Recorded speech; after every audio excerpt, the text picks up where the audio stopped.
What is going on, guys? Thank you so very much for joining us right here on Tuesday night. It is Tuesday, July 30th, 2024. I'm your host, JD from New York. As always, joined by the man himself.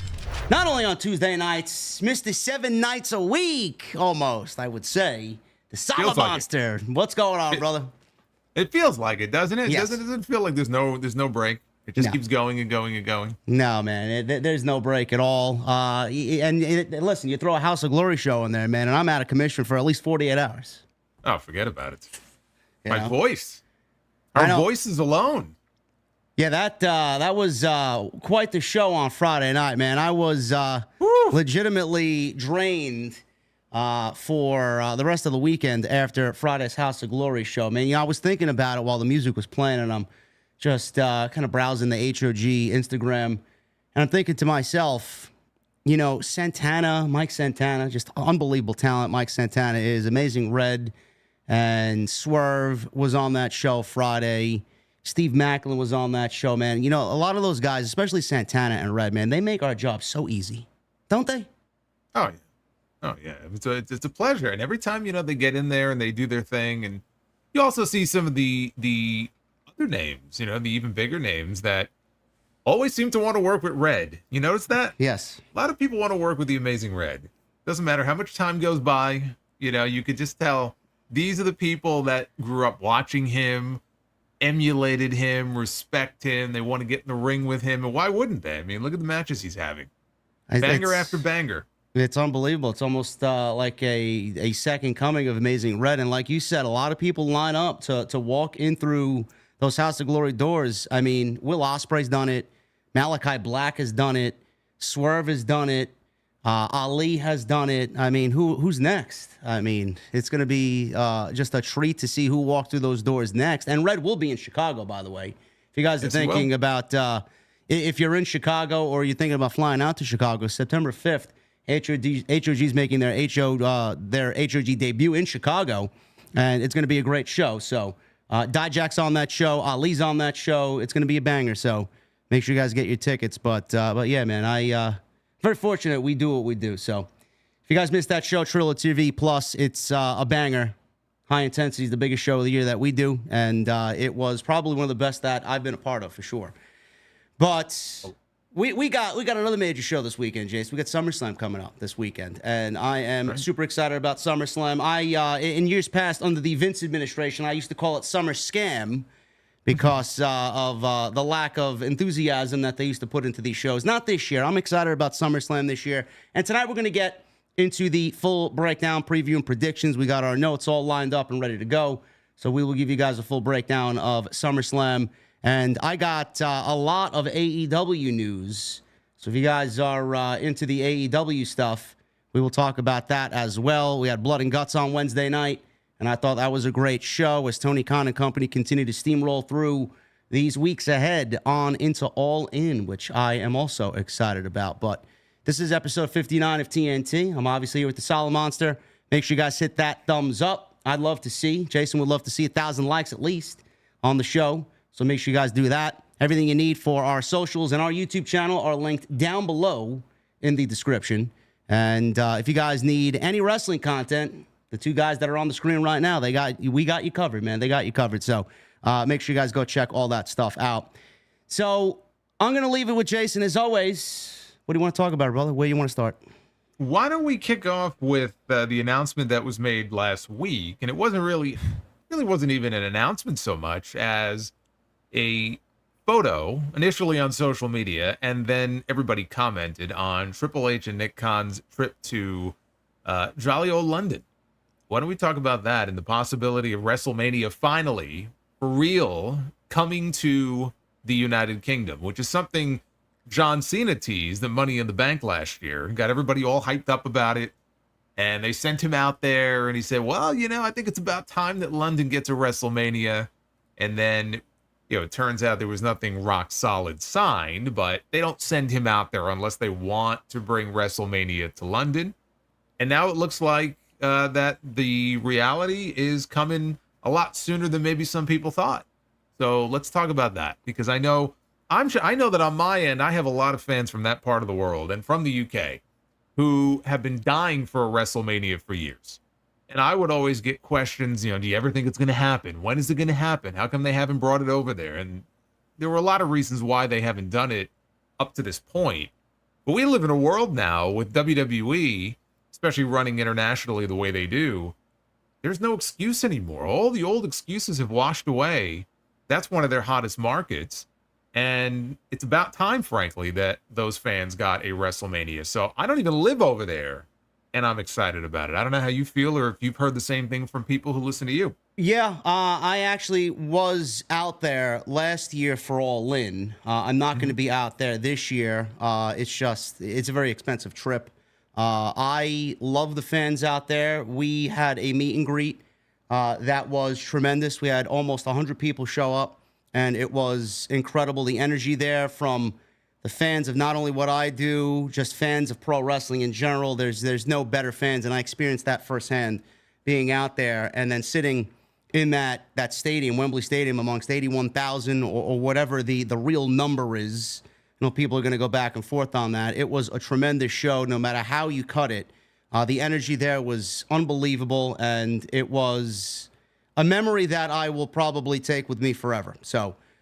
And that was your first trip there. That was my first. That was also my first trip to the United Kingdom. Yes, it was. So what did you think overall of London? Of England? I thought it was. I thought it was great. Honestly, if you went, I think you'd probably feel the same way. I think it reminds me a lot of New York City. It does in a lot of different aspects. I tried to do a lot of what the locals would do. Tried to do a lot of what the tourists would do. I had tea, afternoon tea. Obviously, I had my my fine whiskeys, and I did all the sightseeing tours and all that. So I walked the London Bridge. It was great. It was a really great experience. But as far as the wrestling aspect, Jason, I feel like with what you said, Vince never wanted a WrestleMania or any major show over there. I think the last time WWE was over there for a major show, what was it? It had to be 1992. I can't imagine there was anything in between for SummerSlam. No. I mean, for a major show, like one of the big three, it was 92. Yeah. And they had 80,000 people there. Yeah. So that was the old Wembley. That was the old Wembley, wasn't it? They broke it down and then they rebuilt it again. Yeah, that was the old Wembley. I think that was the 1923 version of Wembley, which they demolished early in the 2000s. Then they built the new one. But, and that was at a time when business for them was down here in this country. I mean, I loved 92 and that whole time period, but business was not great. But they went over there and they legitimately put about 79,000, 80,000 people in Wembley Stadium. You would think that they would go back. And the fact that they didn't, I think, speaks volumes about, the time zone difference and just the economic realities of the way things were for the company back then, that they just did not go back for a major stadium show or a WrestleMania. But like I said before, we now live in a world where, they have these events on Peacock, so they're not hawking pay-per-views anymore like they used to, $50 a pop. So the time zone difference kind of went out the window when you have all these international events. I mean, for God's sakes, Elimination Chamber this year, here on the East Coast, you had to wake up at 5:30 in the morning if you wanted to watch that. And that's become a pretty major event. It's not just the Saudi shows. That plus, look at all the money they're making. I mean, there's no excuse. There really is no excuse not to give this a shot. Now they have these different cities bidding on WrestleMania, and they're bidding on SummerSlam. So if they can get some kind of financial incentive or whether it's tax break or whatever it may be, there really is no reason for them not to run an event over there. And I mean, those fans, if you're worried about atmosphere and you're worried about, people being energetic and into the show and making for a fun show, that's one of the places anywhere in the world that WrestleMania is going to be a lot of fun. No, I agree. And I'm looking forward to it, just like you said you are. The energy there is going to be tremendous.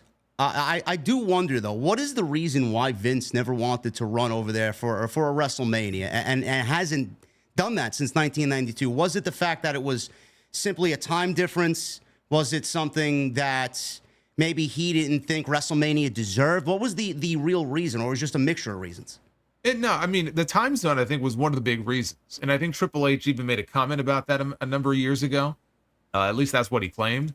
But the belief is that, the time zone difference really is what had a lot to do with it. When they did that Wembley show back in 92, I want to say that was on a Monday. It either aired on a Monday or I think maybe it was held on a Monday. But whatever it was, there was a delay. And I don't remember exactly how long it was, if it was several hours or a day or whatever. It might have been 2 days, actually, now that I think about it. So it didn't even air live or anything like that. So the time zone difference, I think, was the biggest factor. And it's expensive, to run a major show like that, and you're constructing the set. And I mean, just think of how big WrestleMania is now as compared to what it would have been in 92. It's a whole different production now. So I think those are the two main things. I think cost. It was cost prohibitive. And the time zone difference. They just were not going to run a show in the UK. They were not going to run a WrestleMania in Japan. They were not going to do something in Australia like a WrestleMania. But they don't have those excuses anymore. They've done it time and time again. People will tune in. I think they've established that.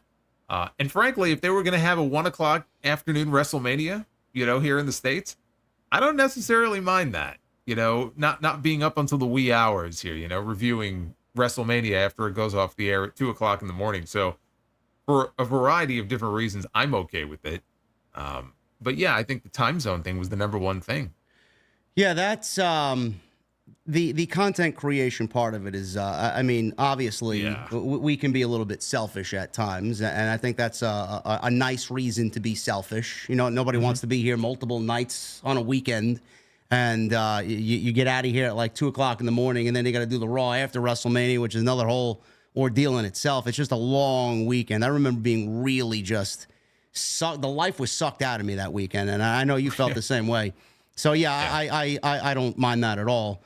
But as far as WrestleMania going over there, now we don't really know. The discussion is that it's all positive. They were productive. WWE reached out after the city publicly spoke about their desire to bring the event to London. Nothing is set in stone. However, nothing is on the books as of yet, and they are still open to conversations elsewhere. So that's coming from Fightful. Now, we don't know where WrestleMania is going to be after next year. We know Las Vegas has it next year. After that, I know Indianapolis had bid, and that went through, and they got a WWE deal for the 7-8 years that they are in partnership with WWE. We don't know. For a Royal Rumble, I believe it was, a SummerSlam, and a WrestleMania. So we don't know when WrestleMania will be going to Indianapolis. But the thing that I had on my mind was, I think the Peacock deal for WWE expires in 26, right? If that's... Yep, 2026. Do you see them waiting until after the Peacock deal ends, and then maybe they go back to a pay-per-view model where we do have to pay premium price for the Big Four or Big Five, and maybe they end up on that ESPN UFC type model? Maybe they wait till the Peacock deal is over? You know, that is a possibility that they may want to go in that direction. Because that's a big show. That would be a big show for a first WrestleMania under a new umbrella, a new partnership. I think that would be a pretty good selling point for them, no? Yeah, I mean, I don't know if it would be the first. I mean, that it depends on when exactly when the existing deal ends. They may not be able to time it exactly like that. So I don't know if WrestleMania would be the first. But I think the way the UFC thing works now is I think you pay a fee. Is it not now? You pay a fee for ESPN Plus, and then on top of that, yes, right, you pay the... Okay. Yeah, I mean, look, it's all under the same ownership now, right? It's all TKO, it's all Endeavor. So I could definitely see them wanting to explore something like that. I could also, frankly, see them extending with Peacock. I don't think it's a foregone conclusion that when the deal is up, they're going to be gone. They're going to go with what they feel is going to be the best deal economically for them. So I think it's 50-50. I think it could go either way. I don't know that the UK Mania, if it happens, is necessarily going to be the first event to kind of fall under whatever that new deal is. As far as when it might take place, 2026 would be the earliest. So when we talk about the Peacock deal, and I don't know offhand, are we talking the beginning of 2026? Is it the end of 2026? I don't know exactly when the deal ends. It could be the end of that year. 2027 is interesting. And I mentioned this on my show because the president of the Tennessee Titans made a comment last year. So at that time, we already knew, the Vince stuff had already happened. He wasn't totally gone, I guess, at that point, but he had been gone, I think was the timeline. Because I think he made this comment in May of last year. So it wasn't that long ago, but they're building a new stadium, and I guess they have a verbal commitment to bring WrestleMania there in 2027 to Nashville. I don't know if that's going to happen, but that's what he was saying. And verbal commitments don't mean shit until an actual announcement is made. So if we assume that there's a pretty good chance WrestleMania may come to Nashville in 2027, we're looking, I think, at 2026 or 2028. Don't count out Saudi Arabia, by the way, as far as making a bid for WrestleMania. I think that there's a lot of reality to that. Right now, it's just a rumor. I think they do want it. And if they want it bad enough, I think they're going to get it. And we could be looking at a Saudi WrestleMania, maybe 2029. So that's something to keep in mind also. I mean, think about that. If they have WrestleMania over there, what's that going to look like? That doesn't, I mean, I just can't wrap my head around that. That's all I'll say about that. I can't physically see everything that we know WrestleMania weekend is happening over there. I can't. Yeah. Well, I mean, I just can't wrap my head around it for the fact that think of all the other events and the independent events that piggyback off of WrestleMania, right? And then they could do that in the UK. The UK has a pretty robust wrestling scene itself, and a lot of promotions run over there. But what would that look like if they were in Saudi, right? You wouldn't have any of that. So it would be weird because I'm so used to having a week of just all these different wrestling events, not just WWE. And I just don't think you're going to be able to have that over there. So that would be weird, but money talks. Yeah. And imagine the kind of money they'd be willing to put up to bring WrestleMania over there. I don't think TKO would bat an eyelash at that. So I think it's going to be very interesting also to see if this happens, and I can't imagine that they don't work something out at some point. Is it just for WrestleMania? That was my next question to you. Is this going to be a multi-event deal like the one with Indianapolis? I think that there's a very good chance it could end up that way. would remind you, we still don't know what the location is for SummerSlam next year. We know SummerSlam is coming to Minneapolis in 2026 because they did not get WrestleMania like they wanted to and they thought they would, and they never will. I don't think they ever will. I mean, I know ever is a long time, but yeah, I'm just reminded again, it was like years ago, there was talk about a Minneapolis WrestleMania, and God, who was it who made the comment? It was someone with the Vikings, and they let it slip that WrestleMania was going to be coming to their new stadium. They were about to open a new stadium. That was 9 years ago, right? WrestleMania never came to Minneapolis. Well, didn't they do the same thing this year as well? Or at least I don't know if it was this year or late last year, where someone was very loose-lipped about it, and they let it slip that a major WWE event was potentially coming to Minneapolis, and then all of a sudden those plans just they disappeared as quick as you could fucking breathe. Yeah. Well, there's an expression: loose lips sink ships, and I think there's a lot to that. I think people may need to keep these things a little closer to the vest. But yeah, I mean, but that just goes to prove my point about, a verbal commitment or, hearing chatter about stuff like that. It doesn't mean it's going to happen. But yeah, I think that we're definitely going to see more deals like the one they struck up with Indianapolis. I don't know if it's going to happen with London necessarily, but I don't think you can close the door on the possibility that, hey, next year is going to be 33 years. I think next year is 33 since SummerSlam was at, the old Wembley in London. Would they bring SummerSlam back to the UK again and have it at the new Wembley maybe next year? Maybe WrestleMania is not the first big event as part of maybe a wider deal. Could that be why we haven't heard anything about the location for SummerSlam next year? I don't think you can count that out as a possibility.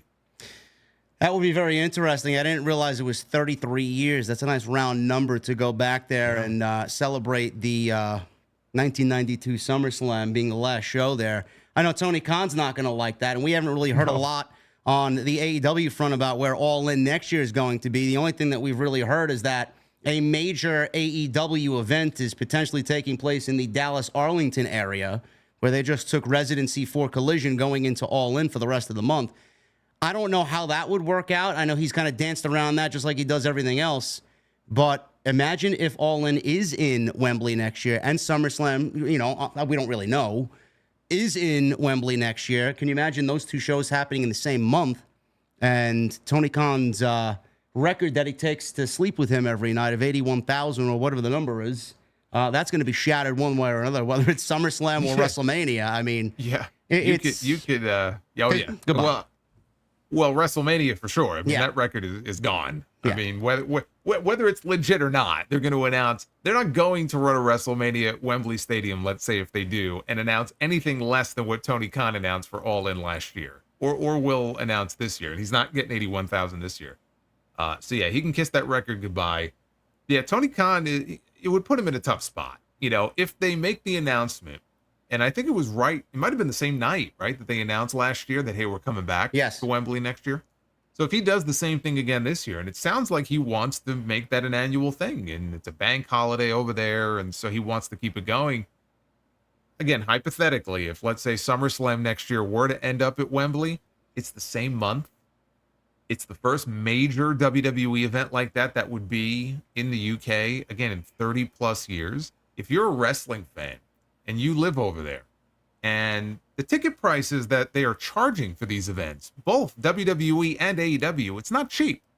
So if you can only afford one over the other, what do you think they're going to go to? If I'm putting myself in the shoes of those fans, I'm going to SummerSlam because I've already been to an All In. I opted not to go this year, and I'd be even less likely to go to a third year or a fourth year. So why would they? Right. So unless you're a diehard, hardcore AEW only fan, you just don't like WWE.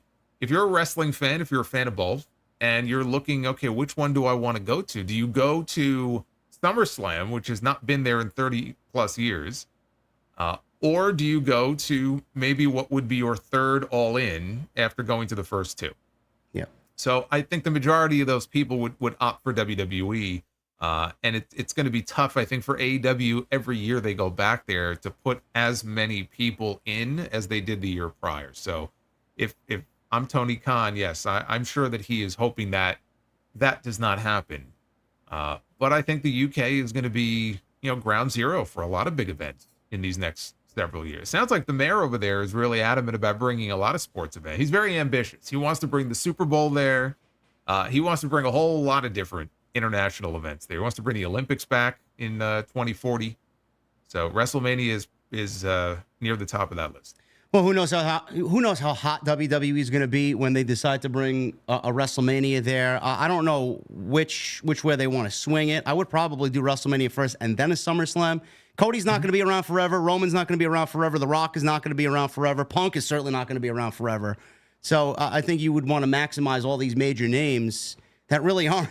They're not young. Punk is not young, and he's fucking injury prone. We already have issues about him staying healthy through this weekend. Never mind waiting another 3 or 4 years. Cody, who knows how long he's going to last. So there's a lot of variables that go into it, but regardless, I'm excited about a WrestleMania in London, and if they do announce that, I'm going to be over there for sure because A, I've never been to a WrestleMania. B, I love London. I've been looking for an excuse to go back. AEW is not it. And if I could tie in a first time ever for me WrestleMania with London, I think that's a win-win, honestly. So now there is another venue, Jason, in the United States that a lot of people are looking to run, wrestling promotions that are looking to run, and that is the Sphere. I don't know why. I don't know why. Well, I mean, I would just out of morbid curiosity, I'd love to see how this would actually be pulled off. The Sphere in Las Vegas, which opened last year in September, with its customizable venue turning heads and becoming the subject of much discussion. This is from Fightful. They were told by those associated with the venue that there have been some inquiries from wrestling companies about the possibility of running shows there, but not prior to 2025. We're told that AEW Double or Nothing in 2025 could be for another venue in Vegas, but now there's a strong possibility that it won't be there since WrestleMania is set for Las Vegas. I hope that they move the AEW Double or Nothing out of Vegas anyway. I think they would probably do better if they did. However, we can confirm, says Fightful, that those inquiries from wrestling companies regarding the possibility of running an event there are legit. Thus far, we've only heard that there are inquiries and not anything concrete as opposed to what they've heard. So I'm curious to see how it runs. I don't know what the price of the building is to actually use the building. I can't imagine it's going to be a walk in the park. Here you go. Let me tell you. Did you hear? Because UFC is running it. So did you hear what Dana White said? It's costing him to run the Sphere. No, I did not hear this, and I would love to know. Okay, so and this may not even be the final price tag because apparently it keeps going up. I guess all the expenses involved. $17 million. It's going to end up at least $17 million is what it's going to end up costing him to run the Sphere. And I think he's basically said, like, we're never doing this again, but like we're locked in. We're going to do it this one time. It was like an experiment. It ain't worth it. That is ridiculous. It ain't worth it. I'm not even sure. Like, I've seen the inside. I haven't been there, but I've seen the inside of it. And I mean, obviously it looks amazing and all that, but for a wrestling show, it's almost like sensory overload. Like, I'm not even sure how that would work for a wrestling show. But for $17 million, for half that, like, how do you make your money back on that? It doesn't make any sense. To sit in that arena for that show, it's probably going to cost you fucking half a lung to sit there. Yeah, I mean, imagine for the fans like, who want to be at the event. I can only imagine. Hey, you know what, man? I'm going to go get a Coors Light, man. Yeah, that'll be $78. Fuck out of here. It better be the best damn fucking beer I've ever had in my life. Like, it's just, it's the novelty of it. It's the novelty of it. But if you're WWE or AEW, I mean, WWE makes a lot of money, but I just don't see how it makes sense economically, just based on what it's costing UFC. I can't imagine if Dana White is already saying it's $17 million to run there. I can't see Nick Khan wanting to do that. I can't. That's ridiculous. It's just insane. Anyway, if you guys are looking for that to happen, it's in discussion. But if I was them, no, I'll pass. I think we'll stick to the T-Mobile Arena or MGM Grand or whatever the fuck else is over there.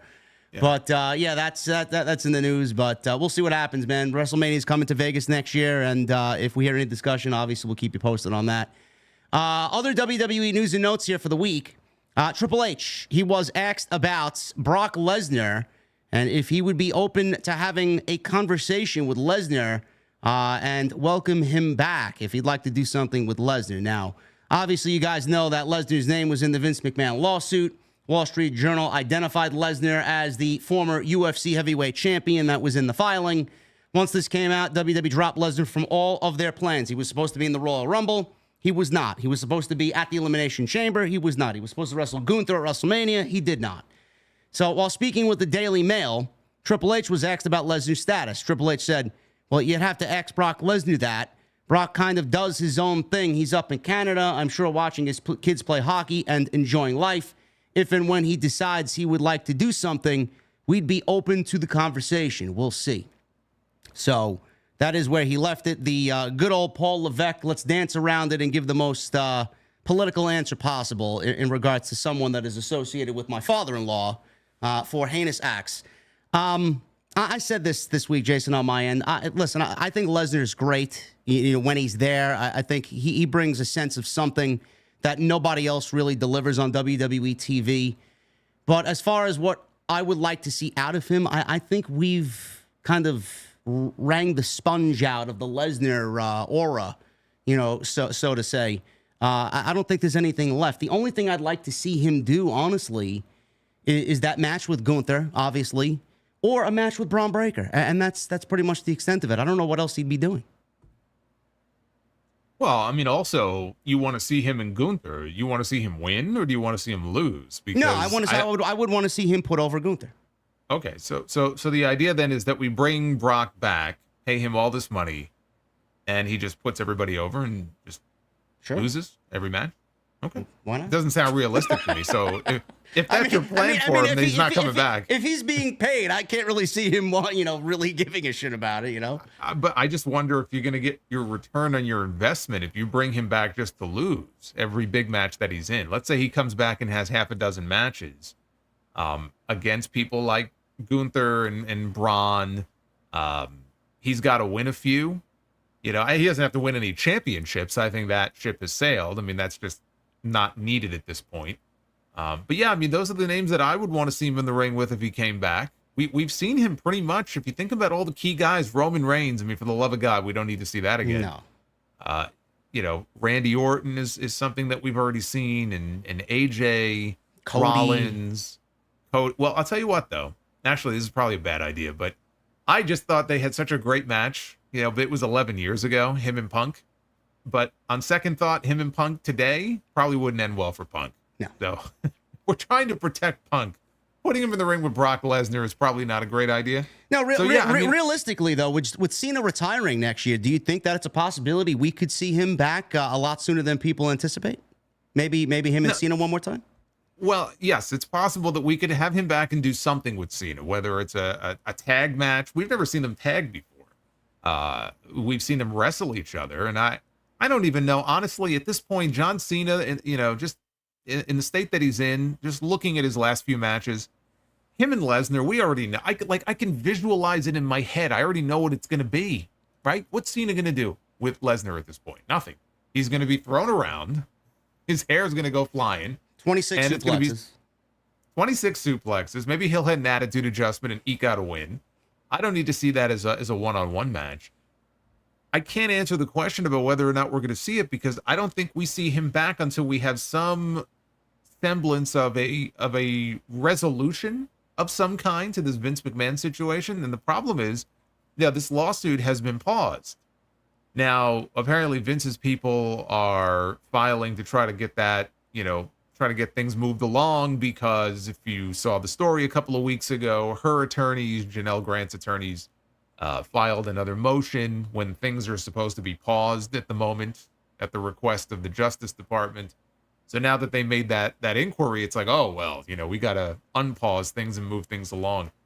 Right now, things are stuck in limbo. Lesnar's not actually named in the lawsuit. Like, his actual name does not appear in any of those 67, I think it's 67 pages of the complaint.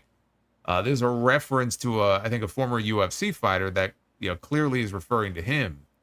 But he's not actually named, and it's just a weird thing because I do think we will see him back eventually. But it doesn't make sense for them to bring him back if it could end up blowing up in his face at any moment. So I feel like they're going to continue to just kind of keep him at an arm's length until there's some kind of movement or resolution to this, and I just don't know when that's going to be. So I don't think there's any real, I mean, he's not getting any younger, but I don't think there's any rush to have him back anytime soon. No, that whole Vince thing is going to be very interesting. I have had discussions with a few people that are fans of the WWE product and that are worried if Orange Man makes it into the White House. They feel like Trump is going to pardon Vince McMahon, and this whole thing is going to be wiped clean. I don't know if that's going to be. I don't even know if that's legitimate or not. But they have a fear that that's going to happen, and that's the reason why this thing is on pause right now. I mean, you could probably attribute that to being maybe a conspiracy theory. I don't know. I don't know what the fuck's going to happen when he gets in there, but who knows? Yeah, I mean, no, that's not why it's paused. That has nothing to do with why it's paused. But it's just politics. It's friends in politics. Yeah. And the idea is that because here's the thing. When this was paused, I thought that we were about to hear something about an indictment. I thought, okay, maybe they're ready to make a move here. Because they were investigating him. Remember, they raided his home and they were looking, I think, for his cell phone. Yep. And there was a grand jury apparently that was impaneled, and so things are happening behind the scenes. And I thought maybe we were going to hear something, and then we didn't. If there is a change at the top, then there will be someone new, effectively overseeing that same Justice Department. And so if anything is cooking, you can forget about that. Like, I believe that. I believe that that's out the window. Yeah. So it's entirely possible that at the end of the day, as far as anything on a criminal level, Vince may be able to get away with it. But as far as civil, I mean, that's something that I think will proceed. I don't think he's going to be able to avoid that. But yeah, as far as Brock goes, we just don't know because it's kind of out of his control. It's out of WWE's control. And I think the earliest we would see him back is maybe in time for WrestleMania next year, but I'm not even sure it'll be then. That's a good outlook to have for sure, to see him back. And if he does come back, listen, it's going to be a major deal. And I think he's got a little mileage left. But as far as personal interest, I'm pretty much done with Lesnar. As far as the other WWE news and notes, this one really got under people's skin this week. More people than I really care to mention to you guys. Corey Graves went on social media after AEW Blood and Guts, which I thought was a great match. I would put it up there as probably one of the better Blood and Guts matches that they've done. I thought this year they used it in a way to forward stories instead of having it be a blow-off, which I appreciated because we got a lot to come out of that now leads into All In and potentially All Out. But Corey Graves zoned in on the one thing that a lot of people now are talking about coming out of that match, and that's Mark Briscoe's chair shot to Jack Perry. And it was a nasty shot, no matter how you look at it, no matter what chair they used, if it was gimmicked or not.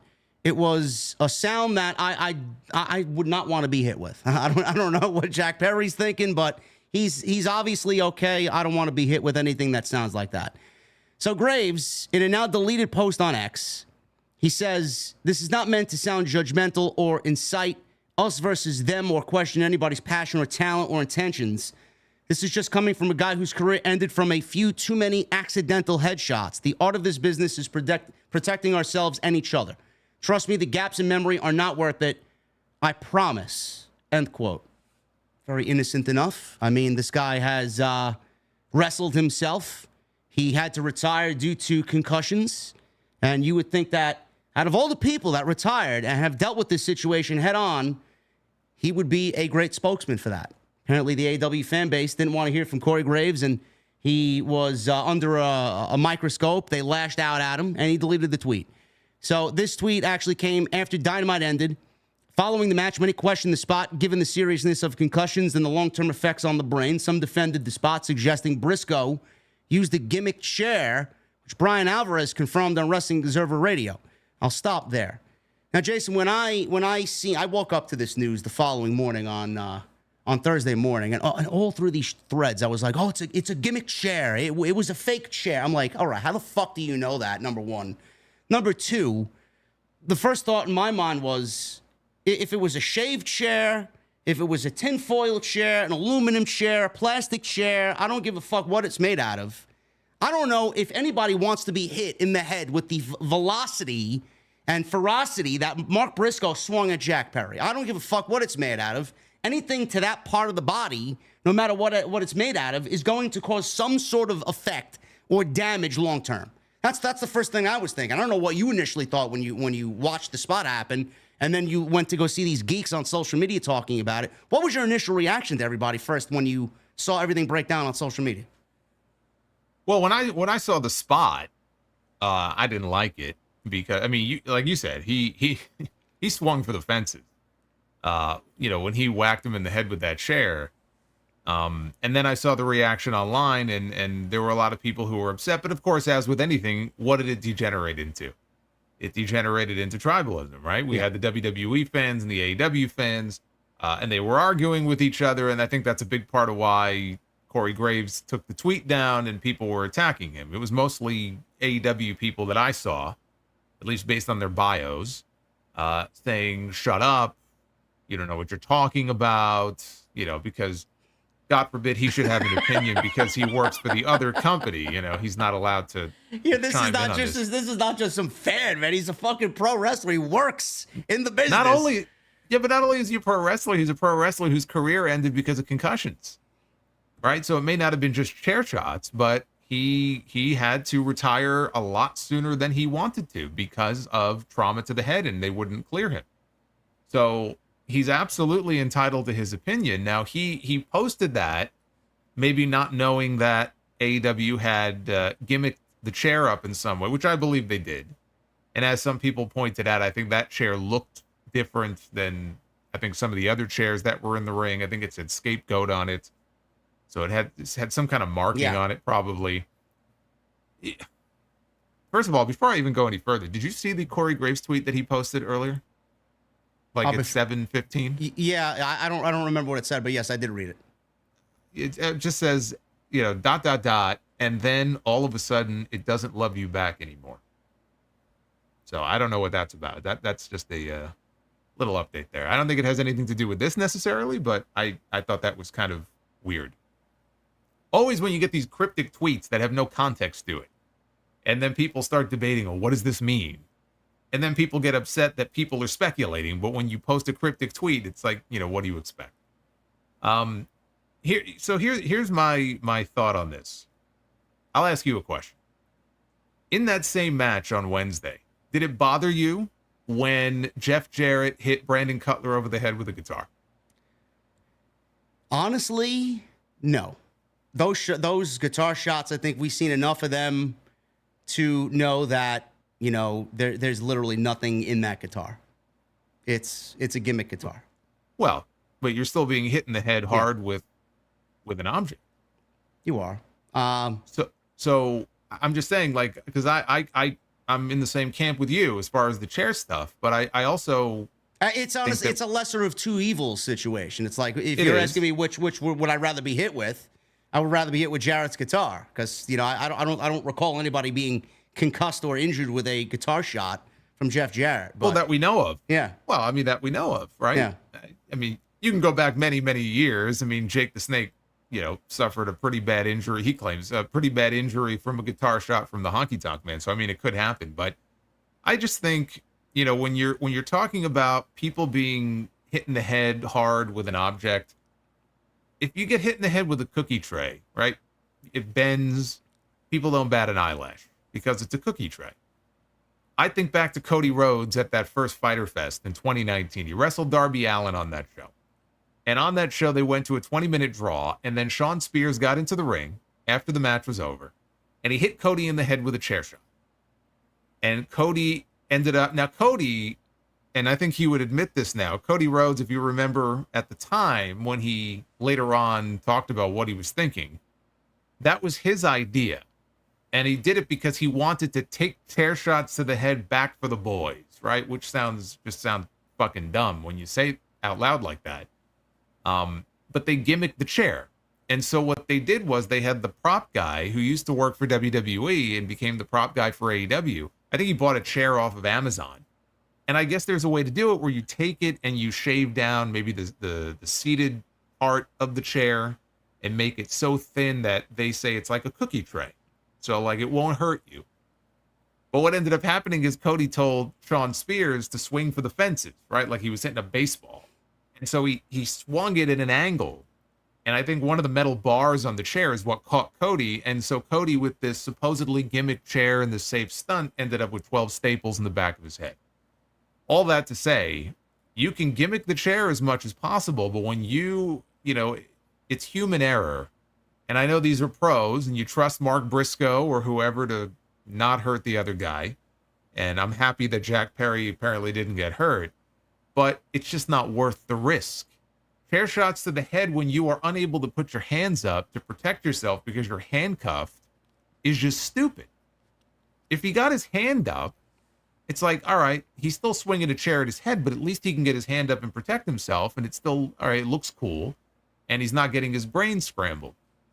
But when you're vulnerable like that and you're cuffed to a cage and you just have to take it, I just think given everything that we know, as far as the damage that it has done and that it could do and all the other crazy shit that we saw in that match, it's just not needed.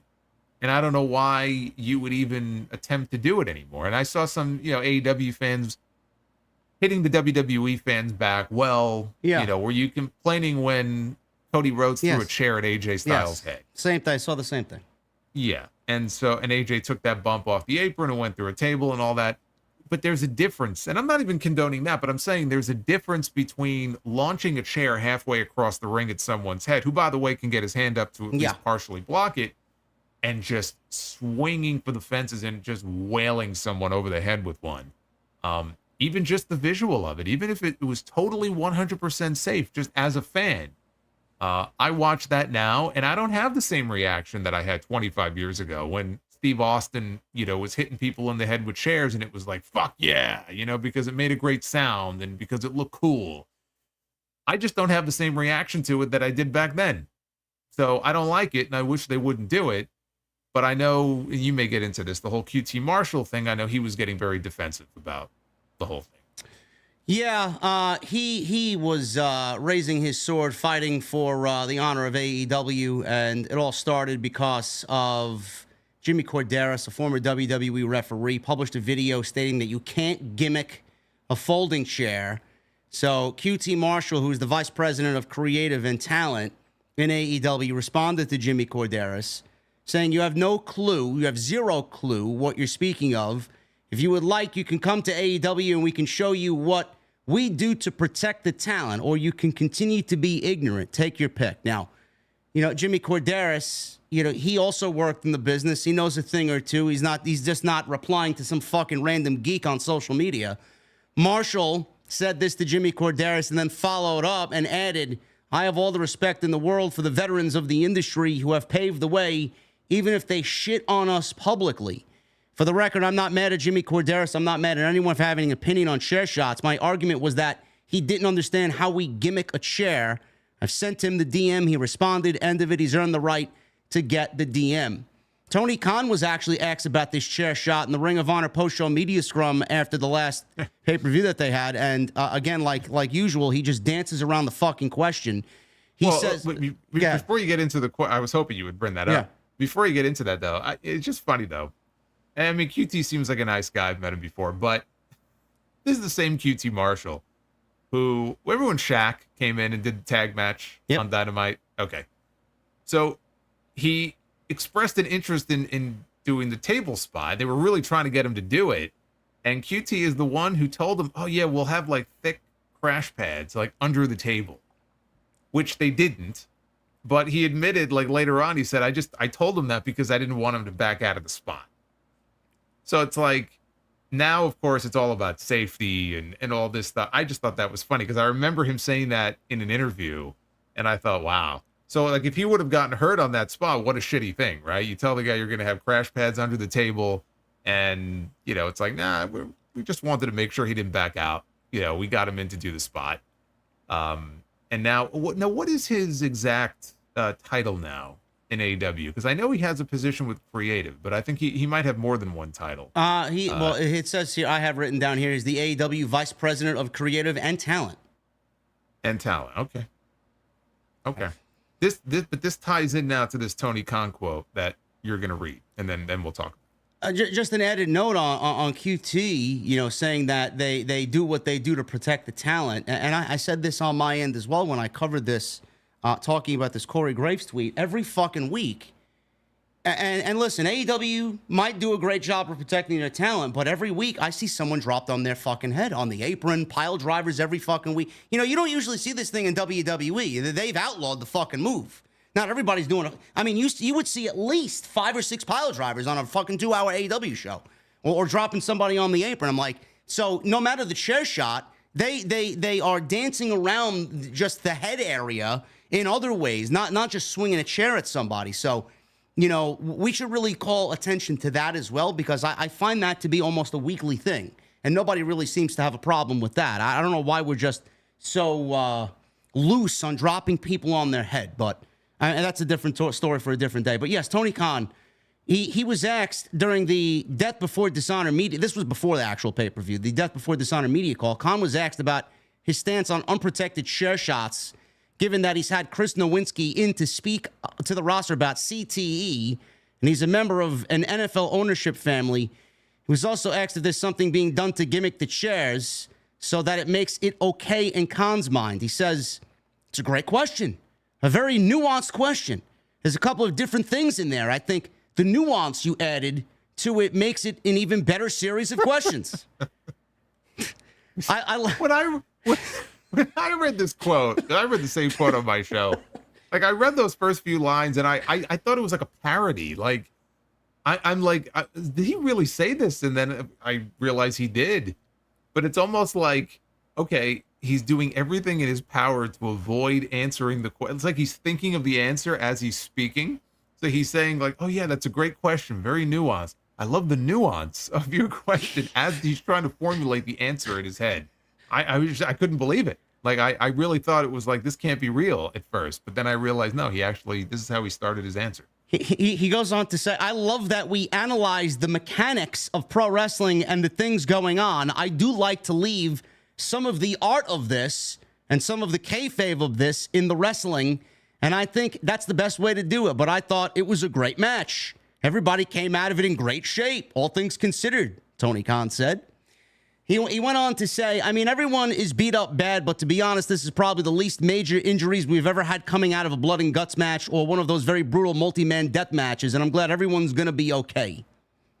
All right. So, I mean, why are we... The first thing that I thought of when I read this before tonight's show is why is he not addressing this head on as if it's a serious matter? It's almost as if he's trying to, like, he doesn't want to give away the magician's secrets. If it's a gimmick fucking chair, just tell everybody it's a gimmick fucking chair, and that's what we do to protect our talent. I don't give a shit if it's you want to. Oh, I can't break down the fourth wall. I can't let anybody in on how we do things. But you're swinging a fucking chair at somebody at 100 miles an hour. The fuck do you want people to think? Seriously. That's the thing, though. Like, talking about breaking down the fourth wall, it's a media scrum. Like, you are answering serious questions. I know they go back and forth sometimes in and out of kayfabe. Like, after the shows of Timeless, Tony Storm sits down. She's still doing her gimmick. But then you'll have people, including Tony Khan, who will answer legitimate, real questions, kind of out of the realm of kayfabe. Of all the topics to talk about, you're getting a question here. And it was Jason Powell, I think, of ProWrestling.net who asked this question. You're getting a serious question asking about the safety of the workers. And you yourself at these scrums in the past have talked about when the Jericho controversy blew up all those many months ago, that AEW is the safest company in the world. Remember he said that? Yeah. So if you're going to talk about topics, serious topics and business topics at these scrums, it's the nature of what this is. You can answer the question without saying, oh, well, I don't want to give away the secrets here. But so you're going to allow this to fester and have people continuing to hound you with these questions because we know it's going to happen again. All right, that's not the last time we're going to see a chair shot to the head on AEW TV. Just answer the fucking question. It's about safety. It's a serious question.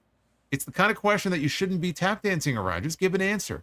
You don't even have to come right out and explain, okay, well, here's what we did, like step by step, a breakdown of exactly what we did. But just answer the question. And so to me, that's not an acceptable answer to what is a serious question.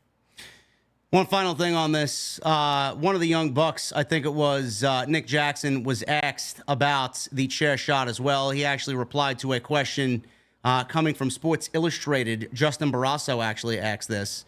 And Nick said, all I know, Jack is fine, and that's all that matters. We know the risk we're taking in the ring, and we wouldn't have done it. It wouldn't have happened if he wasn't prepared for it.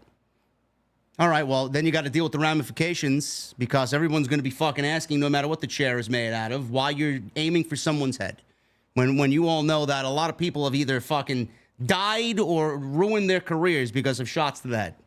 I mean, he's fine. Great. I'm glad Jack is fine, but let's stay away from Mark Briscoe swinging a fucking chair like he's out to murder somebody, legitimately. Yeah, and again, I didn't go through his entire timeline. I just had people telling me about the back and forth with QT and Jimmy Corderas, and I saw QT was like, I mean, he's responding to every little criticism that people were tweeting at him. And I know one of the things he said was, give me the name of one person whose career was ended from a chair shot. And I just thought, what a tone deaf answer. You know what I mean? Like, is that what he said? Yeah. I didn't see any of that. That's terrible. Yeah. He said, name one person whose career ended from a chair shot. And I'm like, they can never be wrong over there. That's the fucking problem. They can never be wrong. Yeah, they can never be wrong. I mean, talk about like missing the point and the point flying over your head and just being overly defensive about something that I think, again, is a legitimate concern that some people have. You'll always have people who are concerned, trolling or whatever. But there are people who see that and they're like, oh man, I don't want to see that. Or, are there steps being taken to, when they do these things to make sure that they're done in the best possible way that they can be. But again, to ask a question like that, it's not a matter of listing off a bunch of names of people whose career ended because of a chair shot. It's the cumulative effect of stuff like that. I mean, we don't have to be, stupid about it. I mean, obviously that's what people are talking about here. But I saw that and I'm just like you said, it could never be wrong. No. Hey, we gimmicked it. We didn't do anything wrong, and we're getting wrongfully accused of being, lazy about it or not caring about the safety of our performers. And they just take that criticism and they take it personally, and they get very defensive about it. But again, it's a legitimate issue, and if people like Tony Khan are not willing to answer those questions publicly when they get asked at a media scrum, well, then this is the sort of thing you're going to have to contend with, and you're going to have to deal with it. Yeah. Guys, we're going to pick up the AEW discussion a little bit later on in the show. I want to get into the SummerSlam stuff. We got SummerSlam on Saturday. Jason and I are going to break down this SummerSlam card on Saturday night. Should be a good one. Just checking the chat. Let's see what we got going on here. We got 533 likes. If you guys are in the chat, just joining us, thank you. Hit the thumbs up. Make sure you guys support the show by doing that. Really appreciate it. And super chats are open. Get them on in. Jason and I will hang out at the end of the show, as always, to answer any questions, comments, or concerns about what you're thinking, what we're feeling going into SummerSlam, anything. You guys can ask us anything. We'll hang out at the end of the show. Jason, I'll let you start it off with SummerSlam Saturday night. We have a 7 p.m. bell time. There's a 3-hour pre-show that they can kiss my ass for. I am not watching anything in regards to that pre-show. I already see match. I already see the AEW elitists say, "Oh, what about the 5-hour, 6-hour AEW pay-per-views now?" Nobody's watching the pre-show, man. It's not one fucking match. Give me a break. 3-hour pre-show and not a single match on the entire pre-show. So, good luck with that. I did hear a rumor, though, that WWE could be altering some of the card. I don't know in what manner, but there are a couple of matches that could be added potentially. Right now, there's 7. There could be 8. So we'll see. Well, I mean, let's talk about what those matches could potentially be. Let's start there first, because the Bloodline, they won a gauntlet match on the SmackDown that we missed because we were at Hog on Friday night, and it was taped from the week prior. We had seen the spoilers beforehand. I don't think we missed anything special.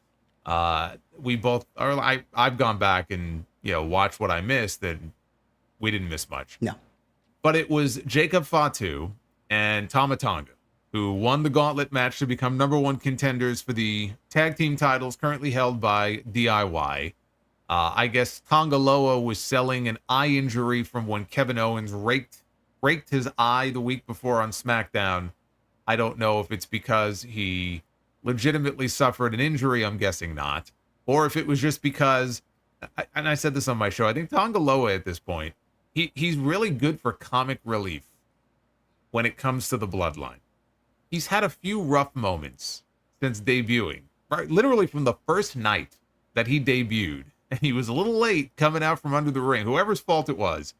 From that moment on, there's been some funny moments involving Tonga Loa. So maybe they're just going to kind of keep him out of the ring more than in it. I don't mind seeing Jacob Fatu in the ring. I think that's great. But they are now the number one contenders. My guess is we're going to get, and I don't know if they've announced this or not. I'm guessing that we're probably going to get that match on SmackDown on Friday, which is also in Cleveland. But that could potentially be a match. They shift over to the pre-show. I think it's ridiculous that this company has 3 sets of tag team titles, and not one of them are being defended on the second biggest show of the year. Yeah, I agree with that. What are we doing here? Yeah. Like, what are we doing here? And correct me if I'm wrong, I don't believe that either set of men's tag team titles have been defended on a single PLE since they were split at WrestleMania. No, you are correct. That's terrible. Ridiculous. I want to say that I could have swore I seen a graphic for the tag team match on Friday. I do believe it's taking place with DIY and the Bloodline on Friday. And alongside that, Jade Cargill and Bianca Belair are wrestling the Unholy Trinity, or whatever the fuck their names are, Alba Fire and Isla Dawn. I think that tag team match is also taking place. So both tag team title matches potentially taking place on the Friday before SummerSlam and not at SummerSlam. Yeah, and I feel like that's become something of a normal thing now. But just the fact that they have 3 sets of them and you can't even find a spot for one of them to be defended on your second biggest show of the year, I think is completely ridiculous. When that match takes place, though, may as well do predictions for that now. I guess it's going to take place on Friday. I mean, do you envision any scenario in which the Bloodline does not win these tag teams? I mean, I know they're in Cleveland and it's Johnny's hometown, but do you envision any scenario where they don't lose these tag team titles? No. It's absolutely 100% confirmed without even going into Friday night. Bloodline's going to be the new tag team champions, and it's either setting up for Jimmy and Jay at some point in the future to challenge Fatu and Tama Tonga, or it's Jay and Sammy. I mean, I still believe, like we discussed last week, somebody brought it up in my chat last week, and I'm going to run with that. I think whoever said that is correct. I think there's a reason why we're seeing Sammy and Jay together on TV. I think there's going to be some Bloodline implications there for sure. Yeah, and we'll get into that. Yeah. But okay, so we're in agreement on that. The other match that I thought there was a chance we might get at SummerSlam, and we're not. We're going to get it on Raw next Monday. Is Chad Gable? I thought it would be Chad Gable and Uncle Howdy. It's actually going to be Chad Gable and the Creeds taking on the Wyatt Six. So that'll be happening on Raw next Monday. But I was surprised just because I thought they might want to give the Wyatt Six an entrance at SummerSlam in that big stadium. So I was a little surprised that they didn't end up on that show. Yeah, me too. I'm also surprised that they unmasked last night. I didn't really expect that. It's the first tweet I put out for the night during Raw. I was surprised to see all of them unmasked. They look great. I'm glad that we got Gacy and Rowan, and Dexter Lumis looks fucking crazy in a good way. I think it's great. Got the dreads now. He's got the dreads. He looks like Rob Zombie. I think that's a good look for him. But yeah, I'm shocked that we're not getting that at SummerSlam myself. Like you said, I know Bray has an all-timer entrance for The Fiend. That's when the first time we saw The Fiend. Don't know why they wouldn't do that same thing for Bo. But I'm not opposed to seeing it on Monday either. But, you know, it goes back to Raw being 3 hours. I would rather see that on the show instead of making SummerSlam longer because, you know, Raw last couple of weeks really haven't hit for me like they have been previously in the first part of the build. So I'm okay with seeing a major match like that on Monday night. No. I don't have an issue with saving some big matches for Raw, especially after looking at that show last night. I mean, it felt every bit of 3 hours last night. It was brutal. It was the most boring Raw probably in over a month. Because Raw's been on a pretty good roll recently, but then again, SmackDown was too, and the last 3 weeks have also been very boring. So I don't have an issue with that, and I certainly don't want a long SummerSlam show. But again, if you have a 3-hour pre-show, you can have a tag team title match on the pre-show. I'm just saying. Okay, so those are, I think, pretty much the potential matches that could have been on the card. They're not going to be on the card. You mentioned Bianca and Jade. I guess that's happening on Friday as well. So let's get into the main card here. Start with the Intercontinental title match. Sami Zayn defending against Braun Breaker. Can you believe this is, after all these years, Sami Zayn's first match at SummerSlam? No, get the fuck out. Really? Wild to me. Yes. Yes. He had a match. What a fucking statistic that is, huh? Yes. He had one match on the pre-show many years ago, but that was the pre-show. Never had a match on the main SummerSlam card. This will be his first. And I think it will also be his first loss. Because, man, oh man, thank God Vince McMahon is gone, huh? Holy shit. That is crazy. Yeah, I couldn't believe it myself, but we had the match with Money in the Bank. It was a very good match. Braun Breaker did not win the title. There were some people who were very upset about this, or they said, oh, Braun, Braun's buried, right? There's that word again.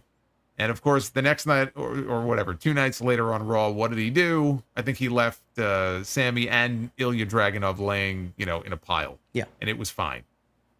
They're going to have a very good match. This, unlike Money in the Bank, feels like the right time. This feels like the crowning moment here for Braun Breaker. And I think also the way things were left with him and Sammy last night, I think the last shot was of Braun being clotheslined out of the ring.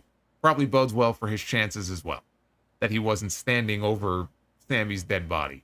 So I think we're going to have a new Intercontinental Champion, and this is going to be sort of the anointment, I think, of Braun Breaker to that next level in his career. I agree, especially after that vignette that Braun Breaker had on Monday Night Raw last night, which I thought was one of the best parts of the entire show. I think the way he exudes himself, the way he comes off. You're not going to have him cut a promo like that, basically calling Sami Zayn a comedian, and he's already setting up for life after the Intercontinental title and life after WWE. He's born to be a fucking jokester, right? And he's a joke. That Intercontinental title's a joke on him. But when I win it, I'm gonna take it and do what I got to do with it. You're not gonna have him cut a promo like that and then have him lose. I just don't see him losing 2 times in a row here. So absolutely, Braun Breaker is gonna be the champion. And like Jason and I have been saying for the last 3 or 4 weeks, everybody that complained coming out of Money in the Bank, man, you guys are looking more stupid week by week by week, man. What are you gonna say when you see a new champion crowned on Saturday night? Oh, man, those guys were right? Yeah, get the fuck out of here. Just to make a comment like that about someone like Braun, who's been largely protected since he was called up. I mean, look at the way they booked him. And of all the people to worry and say, oh, he's buried, they're burying him. Like, really? You're going to say that about Braun Breaker? This doesn't make any sense. No. Goldberg put over Braun Breaker on Van Vliet's podcast today, too. He did. And I hope that they keep the two of them apart. I'll zipper my mouth, man. I don't want to put that out there. Although I did say, I did make this comment last year, I think, actually. And it's always possible. I could see it happening. But, Goldberg has been complaining for the longest time about Vince McMahon promised me a retirement match, and he never gave me my retirement match.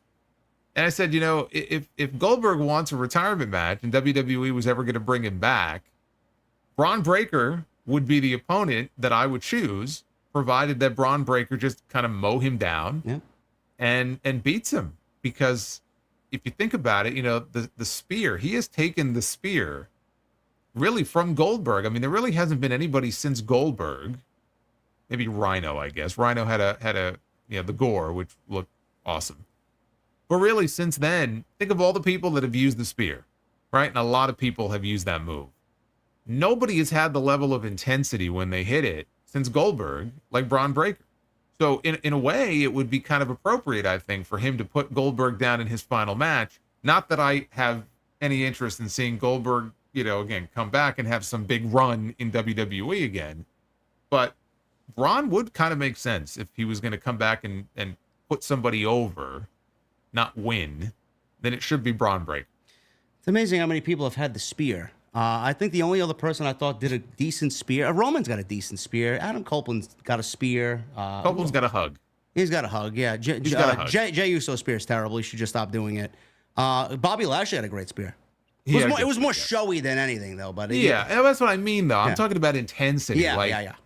Hits it and cuts you in half, right? I mean, that's what Goldberg was great when it came to that, like back in the day. And Braun has that, too, because he's so quick. So he's very explosive in the way that Goldberg used to be.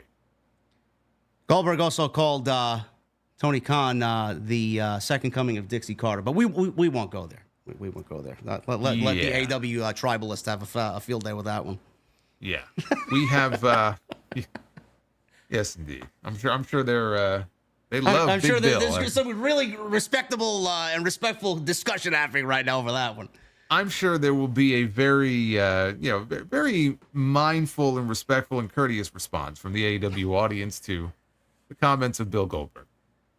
We have Bayley defending her WWE Women's Championship against the Queen of the Ring, Nia Jax. I'm curious to see if you will end up agreeing with me on this. I think you may not. I've gone back and forth over these last, 6 weeks. But I think there's two scenarios that could potentially play out here. On SmackDown on Friday night, Tiffany Stratton had her Money in the Bank briefcase and it was all taped up because Bayley destroyed it. Yep. And Nia Jax told her, I'm going to get you a new one. Now, if she shows up on SmackDown this Friday and she has a brand new custom, maybe pink briefcase, I cannot imagine that she's going to cash in the next night. And that's going to be the end of the briefcase. Just because I know the way this company operates with this stuff, and you can sell so many of those, right? You can get those up on WWE Shop, right? The custom Tiffany Stratton briefcase, they could sell a bunch of them. And if they could sell them, I don't think they're going to get rid of that briefcase so quickly. So it sounds kind of weird to base a prediction off that. But if she gets a new briefcase, I think she tries to cash in after the match on Saturday, but doesn't. And she'll hold on to the briefcase for a while. I think Bayley gets out of SummerSlam as the women's champion. I think she will retain her title. But if Tiffany does not get a new briefcase on Friday, I think Bayley wins on Saturday. Nia just literally annihilates her when the match is over, probably squashes her a couple times. Tiffany cashes in, wins the title. That's an interesting thought process there. I wasn't really thinking about the merchandise side of things, and you are 100% correct on that. That could very well factor into the way or the reason WWE goes about this match. Nia won Queen of the Ring. It's the reason why she's there. So what as far as what we did, you going with Bayley to retain? I'm going with Bayley to retain either way, but she'll lose the title after, provided that Tiffany still has the taped up, busted up briefcase. It's tough. A lot of people on one hand have said Bayley hasn't done much of anything with the championship. Nia, whether you're a fan of Nia Jax or not, God bless you. I've actually put Nia over more this year than any other year. She looks a little bit more focused, a little bit more motivated. That doesn't mean I want to see her as the women's champion. And I think we all need to come to reality here and just kind of slow our roll. And we all know that looming in the distance is Charlotte Flair. So whatever happens here is absolutely temporary.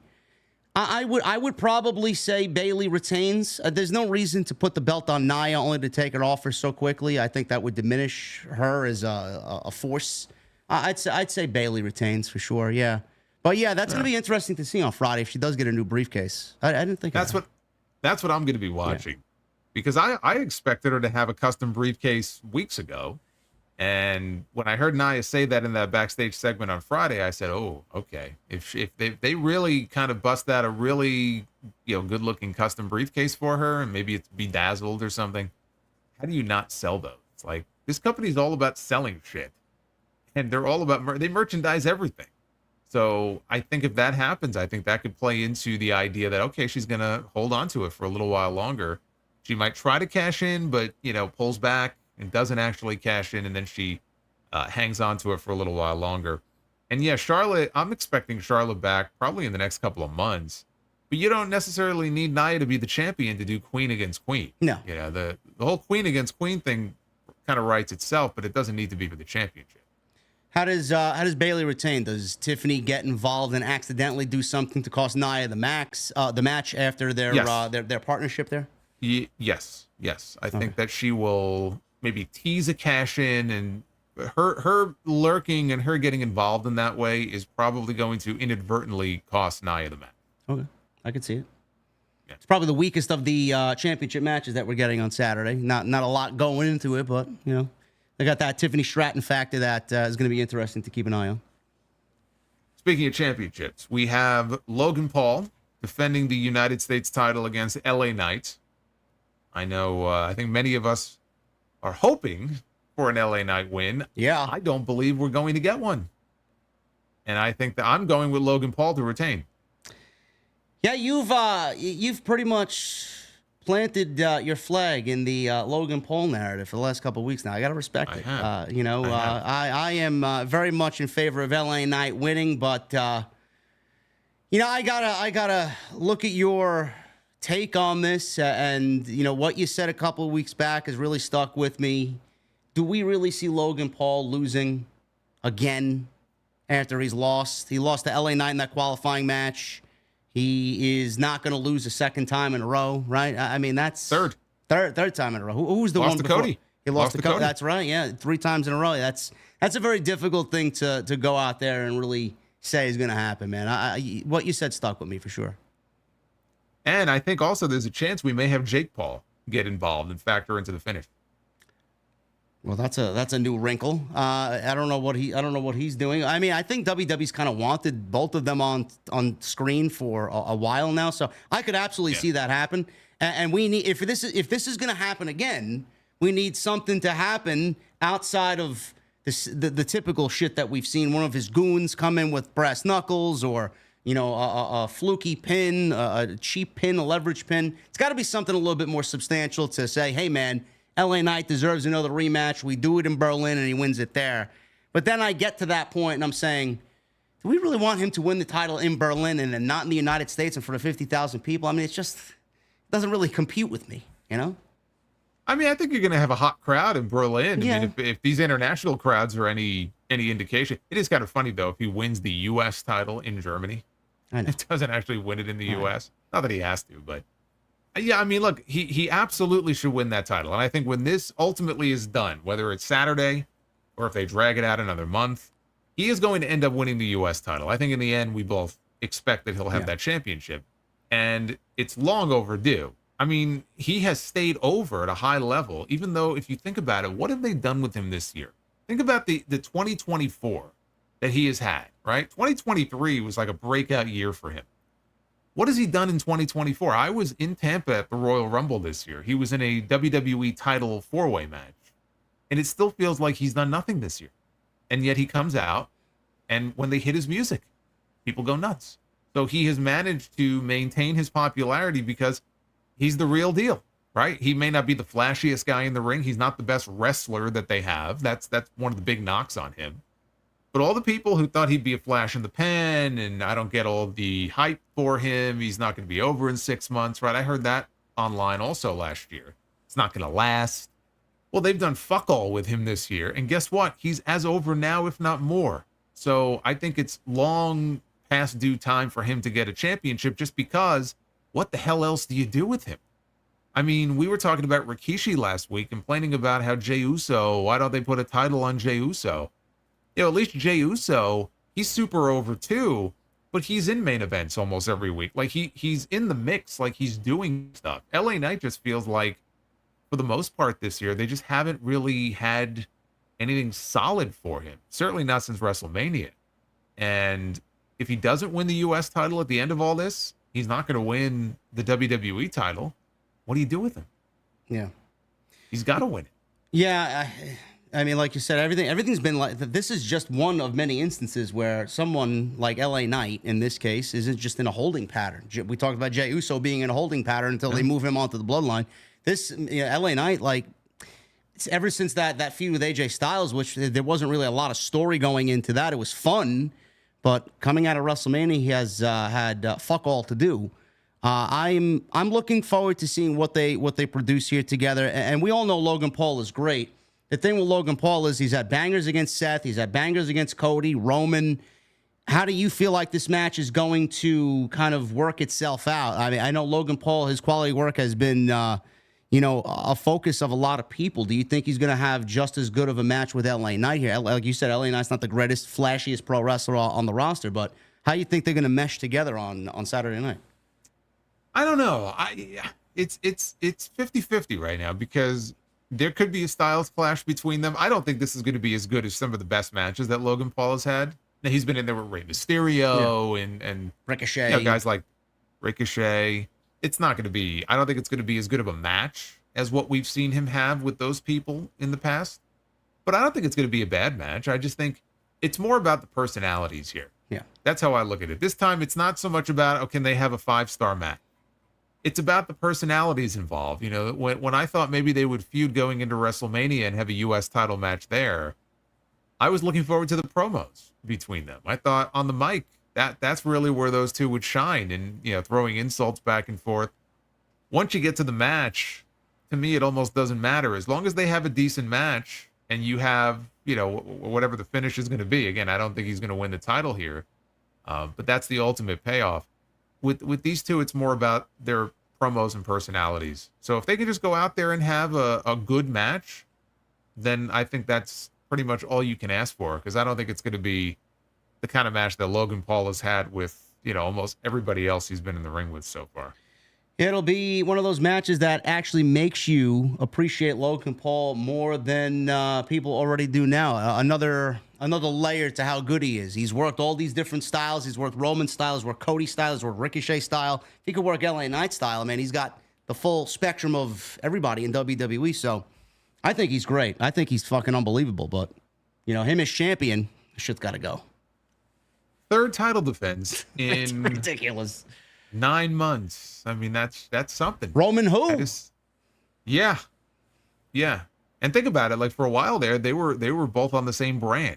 So you had the WWE champion and the US champion, both basically absentee champions for the most part, working on the same show. You had like no title basically on SmackDown.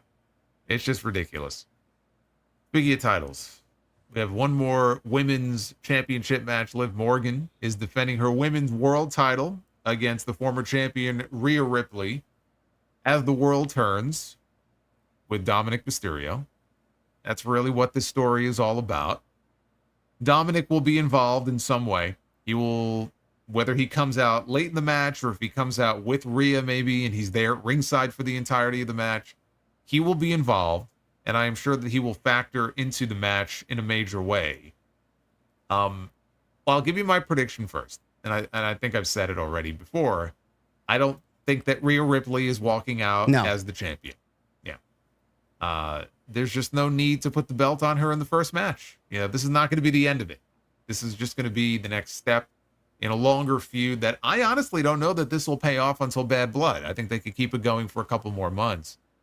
So we're in agreement that we're not going to get a title change here. Something I had not thought about, and it was actually brought up to me by one of my listeners, and I think he makes a very good point, and it's been in the news also, that there's been talk internally, and this is why I will not say for sure that Dominic Mysterio will directly play a role in the finish. Although he will play a major role, I think, in the match itself.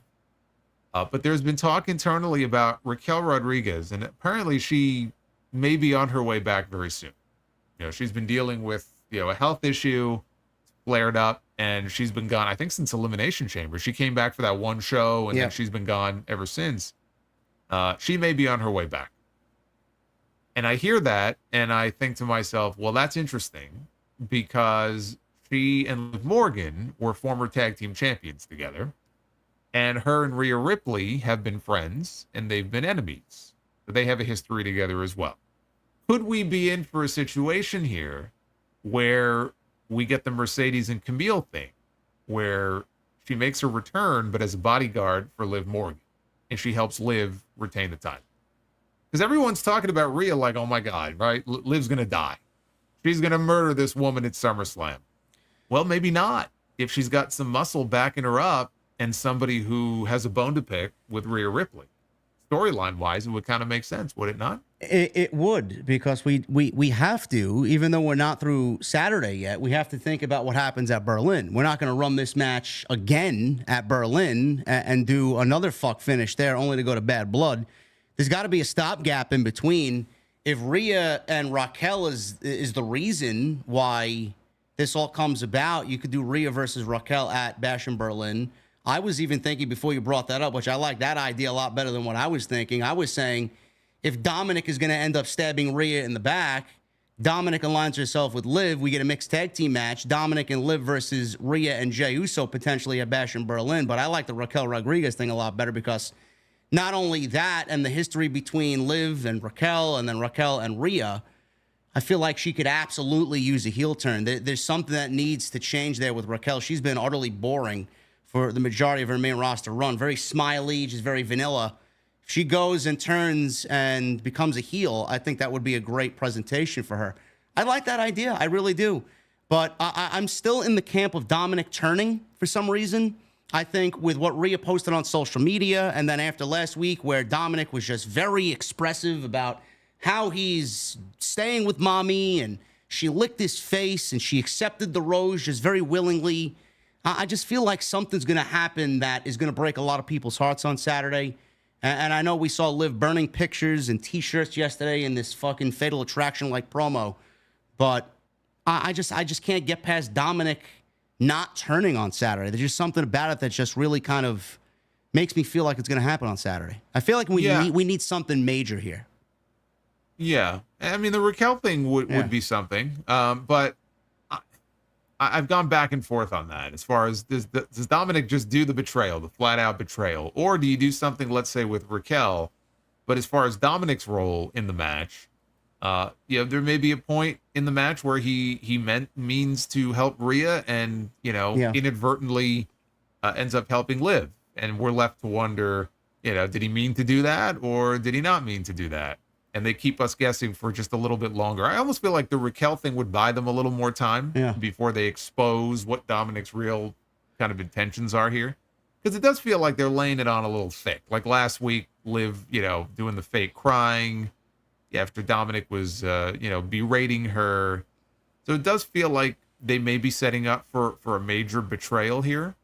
But I think you can accomplish all of that. You could do all the things we just talked about without coming right out on Saturday and just having him stick the knife in Rhea's back.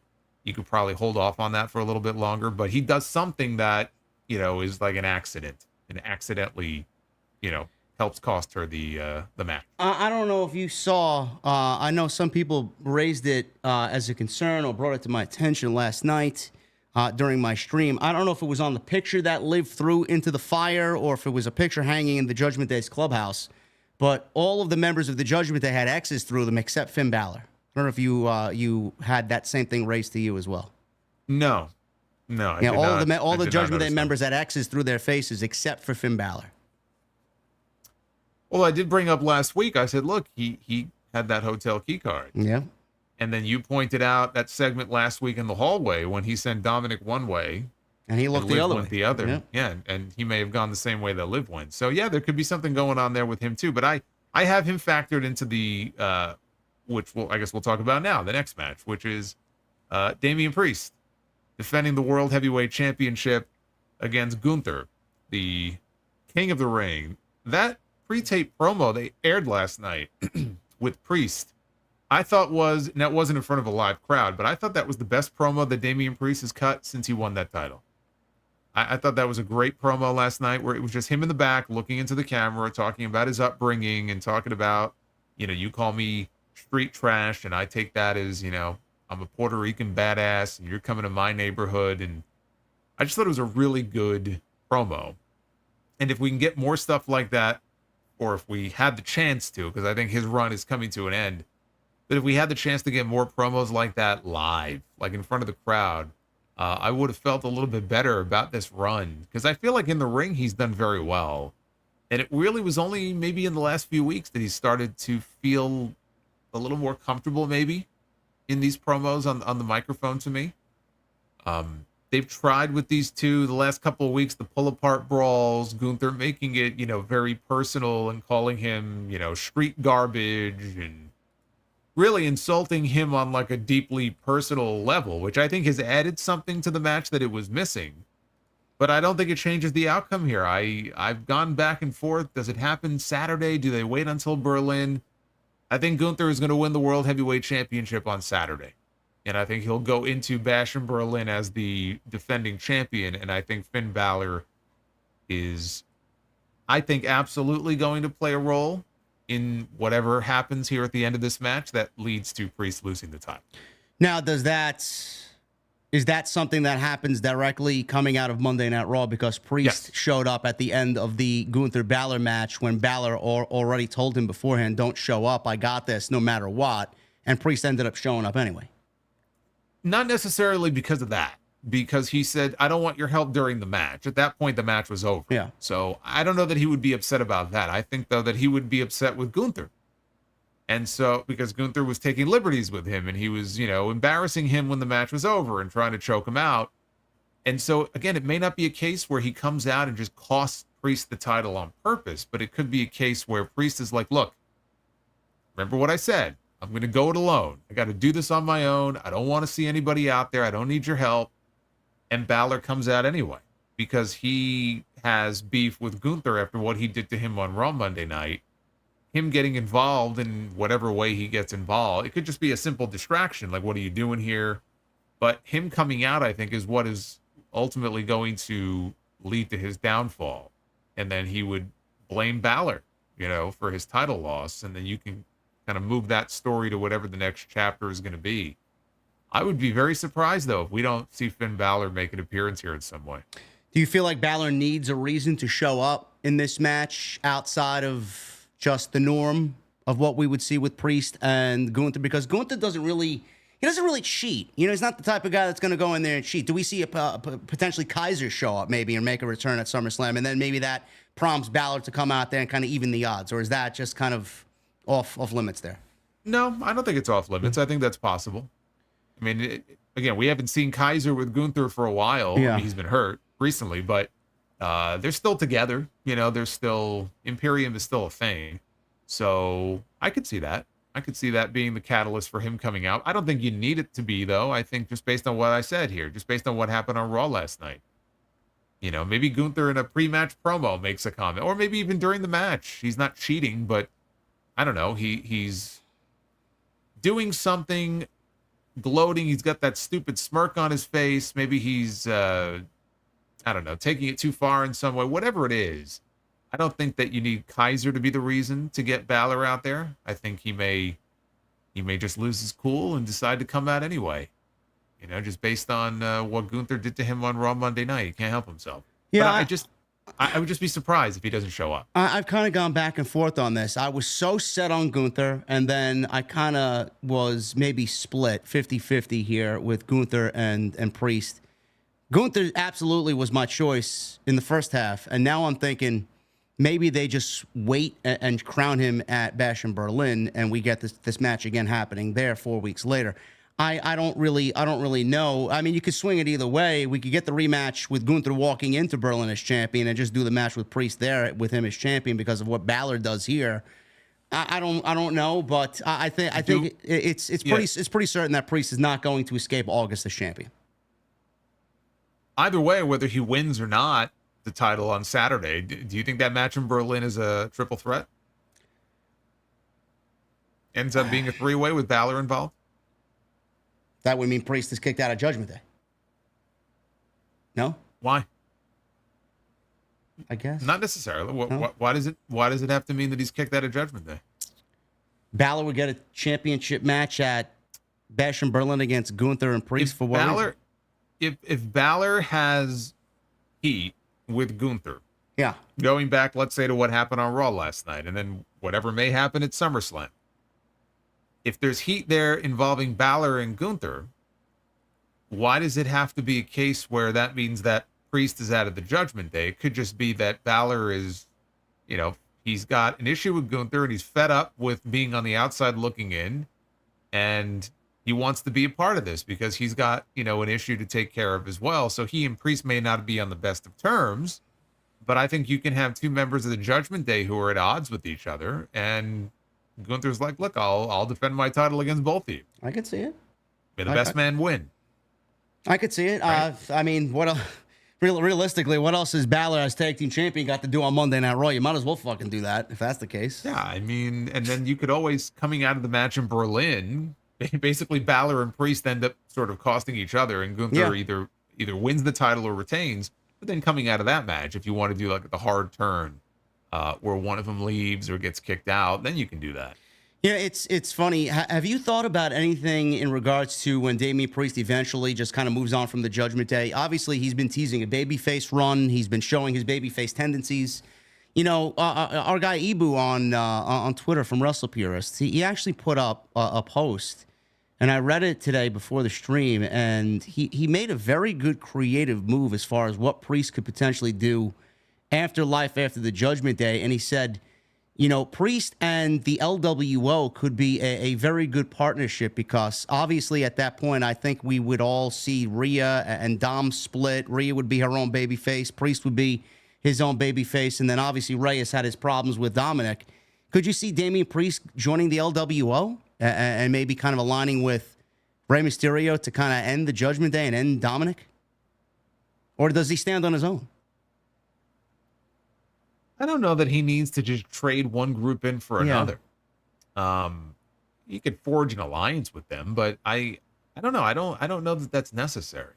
It would just feel, I don't know. For me, it would just kind of feel like a lateral move where he's just trading one for the other. Yeah. I don't know that he needs them to. I mean, what's going to be left of the Judgment Day anyway at that point? Because we can tell that Priest and Rhea are going to be baby faces. So that leaves Dominic, Balor, McDonough. I mean, is Carlito even an official member of the Judgment Day? Like, they really haven't said no. Yeah, I mean, so I'm not even sure what would be left of that group. You know, when all is said and done, that they need to be taken down or taken out. So I mean, it's an interesting idea. I don't know that I necessarily agree that I would just move him into another faction right away like that. And what would he do? Like, he just a member? Does he take over the leadership of the group? Like, how would that even work? I'm not even sure. Well, he said here that there was a seed planted weeks ago where Dominic said that Damian Priest reminded him of his father. Dominic is going to turn on Rhea. When this split happens, Liv will likely have Dominic on her side and JD and Balor because she helped them win the tag belts. Damian Priest will need male allies to fight alongside him. I think this is where Rey comes in. The ever-virtuous Rey Mysterio extends a helping hand, expressing that he always respected Damian and that Dom needs to be stopped. Priest joins the LWO as the centerpiece, and a move that finally solidifies LWO as an established TV act. He sold more LWO shirts, facilitate Priest, Mysterio, and Dragon Elite tags. I mean, it's a good idea to just kind of like in the short term for Priest, but like you said, I mean, having him be the leader of one group to be the centerpiece of another so quickly, it's like, you know, the honorary Uso of the LWO. Yeah, just the idea that Dominic must be taken down, like he's the leader of the Judgment Day, is just funny to me. Like, do you really need like an army to take down Dominic Mysterio? I don't know. With Liv Morgan, I don't know. Who knows? Who knows what that woman scorned is gonna fucking do, man? Yeah, I guess. Boy, the Judgment Day. Few weeks from now, the Judgment Day could look very different than the way they look right now. Yeah. Hey, you know what? They've parlayed what I thought was headed to failure at the beginning into something that has dominated Raw for what, 2 years now? Yeah. I mean, remember when they kicked they had Edge at the beginning? He started the whole thing, and then they kicked him out. And I don't think anybody would have expected that 2 years later, or 2.5 years later, we would still be talking about the Judgment Day, and they would be having 8 segments on Raw every single week. So credit to them. I mean, they parlayed it into something that I never expected it would turn into. And an Adam Copeland idea fucking has led WWE TV on Monday for 2 years. I love it. You know? They're getting more TV time than he is these days. Well, I mean, they're not jumping off fucking steel cages. They're going through tables at 20 feet in the air. Well, that doesn't help, of course. We've got what I consider to be the main event of the show. CM Punk is back for now. He can stay healthy. He's going to go one-on-one with Drew McIntyre, and the special guest referee will be Seth Rollins. And we had a segment with them last night where Rollins gave out the referee instructions, which really was just one rule, which is that anything I say goes. And I can count the pinfall if I want to or if I don't want to. And I tell you when you can tap out. And if I want to count to 20, I'll count to 1,000,000 if I want to. Maybe that's what I'll do. So basically, it's pretty much going to be no count out, no DQ is what I got out of this, since it's at his discretion. I think that it adds an interesting element to the match, but coming out of that show last night, it just did not have that fire and that, I don't know, that urgency that I was expecting. And I do worry, and I think it's a valid concern. There were people like during my live stream last night who said the opposite, that they feel like him being added to the match now has taken away from the match because he came out there in that ridiculous shirt. I mean, we knew he was going to look like a fucking clown, whatever he's wearing on Saturday. He came out there with his referee shirt and his zebra print boots and whatever he was wearing. And that's the cartoon version of Seth Rollins. So the argument from them is that you've taken this serious feud and you've now injected humor into it. You've taken this, funny character here and you've dropped him into what had been a very serious blood feud coming into this. And I think that's a valid point. Now, we've seen the serious side of Rollins in this feud. Like, the promos with him and Punk have gotten serious. When he's serious, he's at his best. But I don't know that these people don't have a point when they say that. How'd you feel coming out of that segment? Well, I didn't really kind of focus in on that because he did eventually get serious last night. But yeah, the outfit, I'm sorry. Just coming out and dancing and doing the usual shtick. That's what I'm talking about. Like, do we need that in this feud?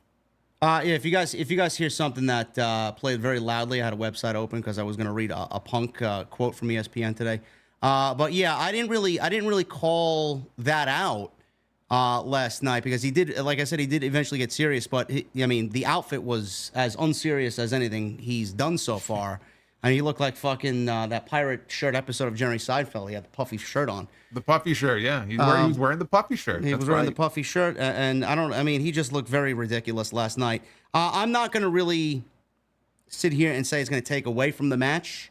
It does raise a concern, and that's a valid one from fans, but I think with what Punk and McIntyre do on Saturday night, I think those worries will be put to rest. Punk did say with ESPN First Take that he is moving on from McIntyre after this, which I find very hard to believe. So my question to you is, I think we're both in agreement here that McIntyre is going to win. Punk does not need this. I think Punk is bulletproof at this point. No matter what he does, he'll be fine. McIntyre has been, honestly, realistically, you look at it, it's almost as if he suffered 3 losses with Punk already because he's been screwed 3 different times for the World Championship. So he absolutely needs to come out looking like he has won over Punk after all these months. What happens after this? Does Rollins get involved a la 1997? Do we get him inadvertently costing Punk the match and we get Punk versus Rollins at Bash in Berlin if Punk can remain healthy? What does Drew McIntyre do after that? Do we go back to Punk and McIntyre because Punk's going to want his win back over McIntyre at Hell in a Cell? Where do we go? I know there's a lot of different roads we can go, but where do we go? I do think that the likeliest scenario is going to be Rollins kind of inadvertently costing Punk the match, and McIntyre is going to win. I think McIntyre should win the first match. Absolutely, Punk should not win the first match. In Berlin, I think that maybe there's also the chance of getting a triple threat, where we get a match where all 3 are involved. They're all 3 going to be in the ring on Saturday too, but obviously Rollins is not wrestling them. So let's not discount the possibility that maybe we get a triple threat match in Berlin. You could do Rollins and Punk in a one-on-one match on that show. I don't know that they don't necessarily want to hold off on that a little while longer. I don't know if they could hold off on that until WrestleMania. Probably not, but I don't know about getting that one-on-one in Berlin. Because like you said, then what does McIntyre do? And I can't imagine McIntyre not being in a match on that show. So McIntyre's going to win. So we're in agreement on that. I just wonder also, I felt like there was a part of this that they should have explored, which is that Rollins was promised something by Adam Pearce if he agreed to be the referee for this match, because it just felt to me like there was an incentive in it for him that was missing. He said last night, I had to be the referee for this match because you 2 goons scared off all the other referees. Well, he didn't have to be the referee. He volunteered, but should there not be an incentive in it for him where it's like, all right, or Pearce said, look, if you do this for me, I'll make sure you're next in line for a shot at the World Heavyweight Championship. or something like that. Should he not have something on the line himself in this match, which also would maybe keep him on the straight and narrow as far as how he officiates the match? Kind of similar to Shawn in 97, where he had to call it right down the middle, because if not, he would have been banned from wrestling in the U.S. So do you think that should have been another element to this? I mean, Rollins needs some incentive to want to be here. I mean, Priest, I already know Priest told him, look, if when I beat Gunther, I'll still give you a title shot anyway, even though you're not really supposed to get one. But especially if he doesn't retain the title and Gunther is the champion, I just think there could have been some kind of incentive. Maybe incentive is just power. Maybe he holds the power over both guys that he genuinely can't stand, And it's going to come down to a reality of which one he hates the most. And I think at the end of the day, he's going to choose Punk that he hates the most because, going back to November, I mean, just look at Rollins and the way he acted with Punk's return to the WWE Survivor Series. I think it's pretty safe to say that Rollins has had a thing out for Punk since then, with all the comments he's even made before that. So you don't think that he's going to call it down the middle? He's just going to flat out screw CM Punk? I mean, he'll portray a honest, upfront referee. He's going to call it right down the middle, but I think he's going to eventually, or Punk maybe mouths off to him in the middle of the match and does something that just pisses him off so much that he. We know Punk is a big Bret Hart fan, and I think the same way that Bret mouthed it off to Shawn in 1997, I think we're going to see something similar to that. I don't know if it's going to be the loogie that he spit in his face in 1997, which still I'm very the visual of it still in 2024 is still there. Yeah. But that was I think something like that's going to happen for sure. Yeah, I don't know what it is, where it's going to come. But it's going to result in a Claymore kick, and I think Punk is going to lose. So it's going to be great. The one thing I did mention yesterday is I feel like no matter what Punk does, I know I'm going to have him under a microscope. I'm a huge Punk guy. I know you're a fan of Punk as well, but I think a lot of the elitists for the other team are going to be looking for him to fail, and I hope him going into Saturday is going to, and I know he's stressed out, that he's going to just kind of do his best to calm these nerves, because I can't imagine if he gets injured again, what's going to happen and what the reality of the situation with Punk is. Is he going to be deemed a failure? The fan base is looking for him to fail. Loss on investment there. I know WWE is looking to tie him down for a more lucrative deal. I don't know. It's going to be very interesting to see if he can remain healthy. That's the one thing. And he looks great. He looks in great shape. You would think that he's going to fucking pass this test with flying colors on Saturday, but you never know. You never know with him. It's always a fucking just watch at the edge of your seat type of deal. Like, I hope nothing goes wrong. Yeah. I mean, him looking in good shape doesn't mean anything. I mean, how many guys that are all jacked up and ripped to shreds end up tearing, muscles in their body? I mean, it doesn't matter. Age is always going to be a factor here. He's had a lot of injuries in the past. Look, he's coming off 3 very serious injuries: 2 torn triceps, 1 in each arm, and a very serious foot injury, which was a fluke thing, but those are still pretty terrible injuries that he's had to come back from. And now he's older now than he was then when that happened. So that, coupled with the fact that he's going into this match cold, like whatever training he may be doing at the PC and doing practice matches or rolling around with people, whatever he's doing, he has not wrestled since January. What did you say? Yeah, I know that's unbelievable. What did you say on your stream last night? This is his first singles match since when? Like 2012, I think you said? No, this is his first singles match in WWE. Well, he wrestled Dominic on a couple of house shows at the beginning of the year. That's right. Those aside, televised, he has not had a singles match televised in WWE since January of 2014 against Billy Gunn. That's crazy. So that's how long it's been in a WWE ring on TV, which is, I mean, that's just insane to think about. Just look at the last year. He's wrestled Samoa Joe at All In at Wembley. He got hurt. Showed up in WWE in November, wrestled at the Royal Rumble, got injured, hasn't wrestled since. Yeah. And he's 45, 46. And in between that, he wrestled Dominic, like Jason said. He wrestled Dominic during the holiday shows at MSG. Yeah, it was like 2 matches. Like one at MSG, and there might have been one in LA, I think, at the beginning of the year. So he's not getting reps, as they say. He's not, it's not like he's working every week. And that could factor into things also. And look, I don't want to see him get hurt. There's some big matches. There's big money matches, in WWE with him against a lot of different people. Seth Rollins, people on the SmackDown brand he could be, working against. So I'd like to see him healthy and be able to go out and have, fun programs and drop pipe bombs and do all these things. And he can't do that if he's hurt. I mean, he could talk if he's hurt, but at some point he's got to get in the ring and wrestle. And there's the story of him, can he get his first WrestleMania main event? So, yeah, I don't want to see anybody get hurt. Hopefully he can stay healthy, but it is an open question. We don't know, and we don't know what he's going to look like in the ring with Drew McIntyre. Is he going to get gassed out? He's not had a proper match in 7 months. Saturday's going to be a major test.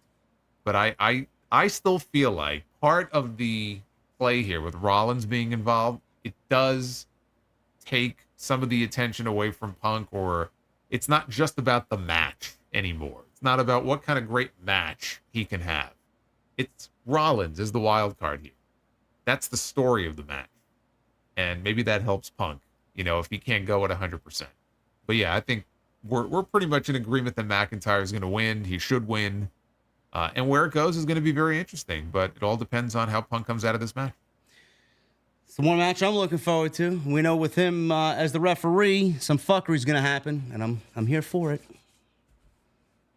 Cody Rhodes in the main event, defending the WWE title against Solo Sikoa. The undisputed title? What's so undisputed about it? I keep asking that question. Nobody can give me an answer. I'm fucking with you. I hate that shit too, man. What is so undisputed? I refuse to call it that. It's not an undisputed championship. No. In fact, if you go on WWE.com, go to the Superstar page, and they have Cody listed twice. They still have the Universal title. Like, can we just get rid of the Universal label at this point? Like, what is the point?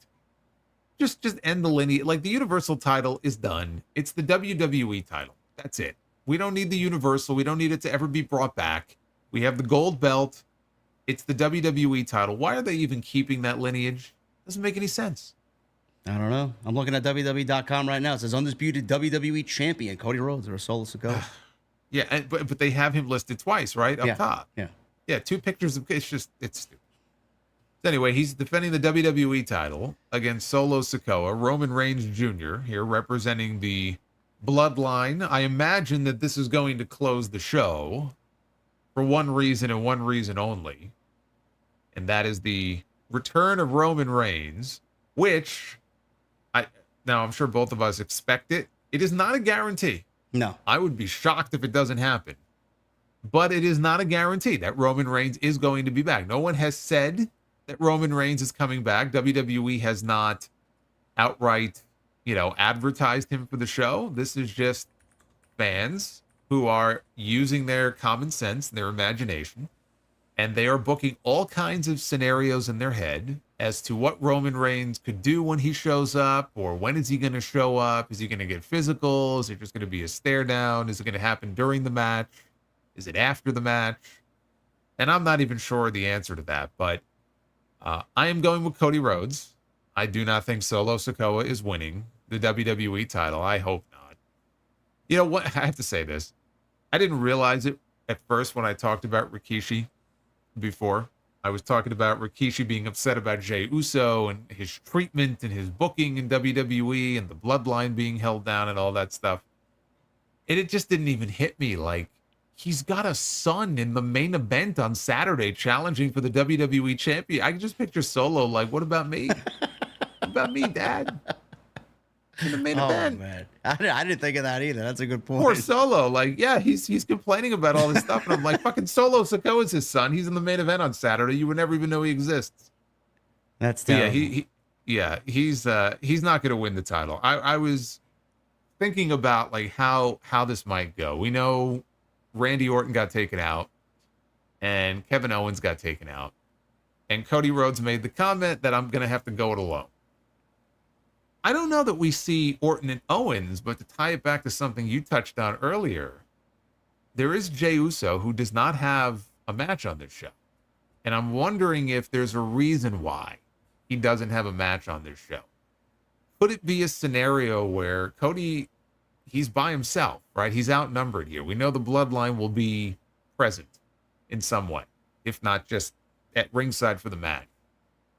Might we see Jey Uso come out? Because Jey Uso and Cody Rhodes were tag team champions. Like they're bosom buddies. Might we see Jey Uso come out to give Cody the assist when he is in need and try to fight off the other members of the Bloodline?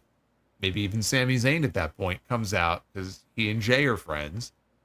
And then we get the return of Jimmy, right? If Jey comes out to help Cody and the numbers are just too much and he's getting overwhelmed, would that be a good moment to bring back Jimmy to try to help out his brother and help out, Cody's side?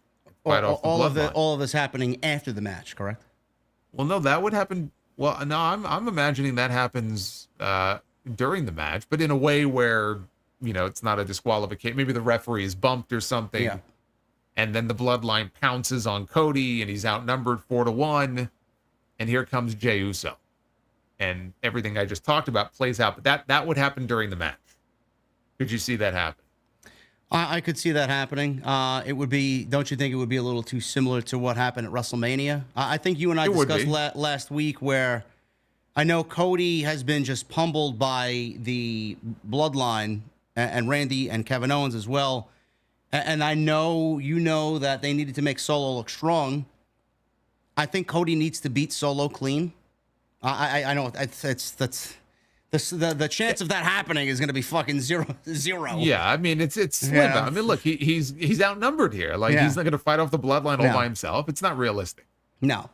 So I could see that. I could see all of those men assisting Cody. I could see a huge beatdown at the end of the show, at the end of the match, where you see Jacob Fatu just basically handling most of this shit by himself, along with Solo.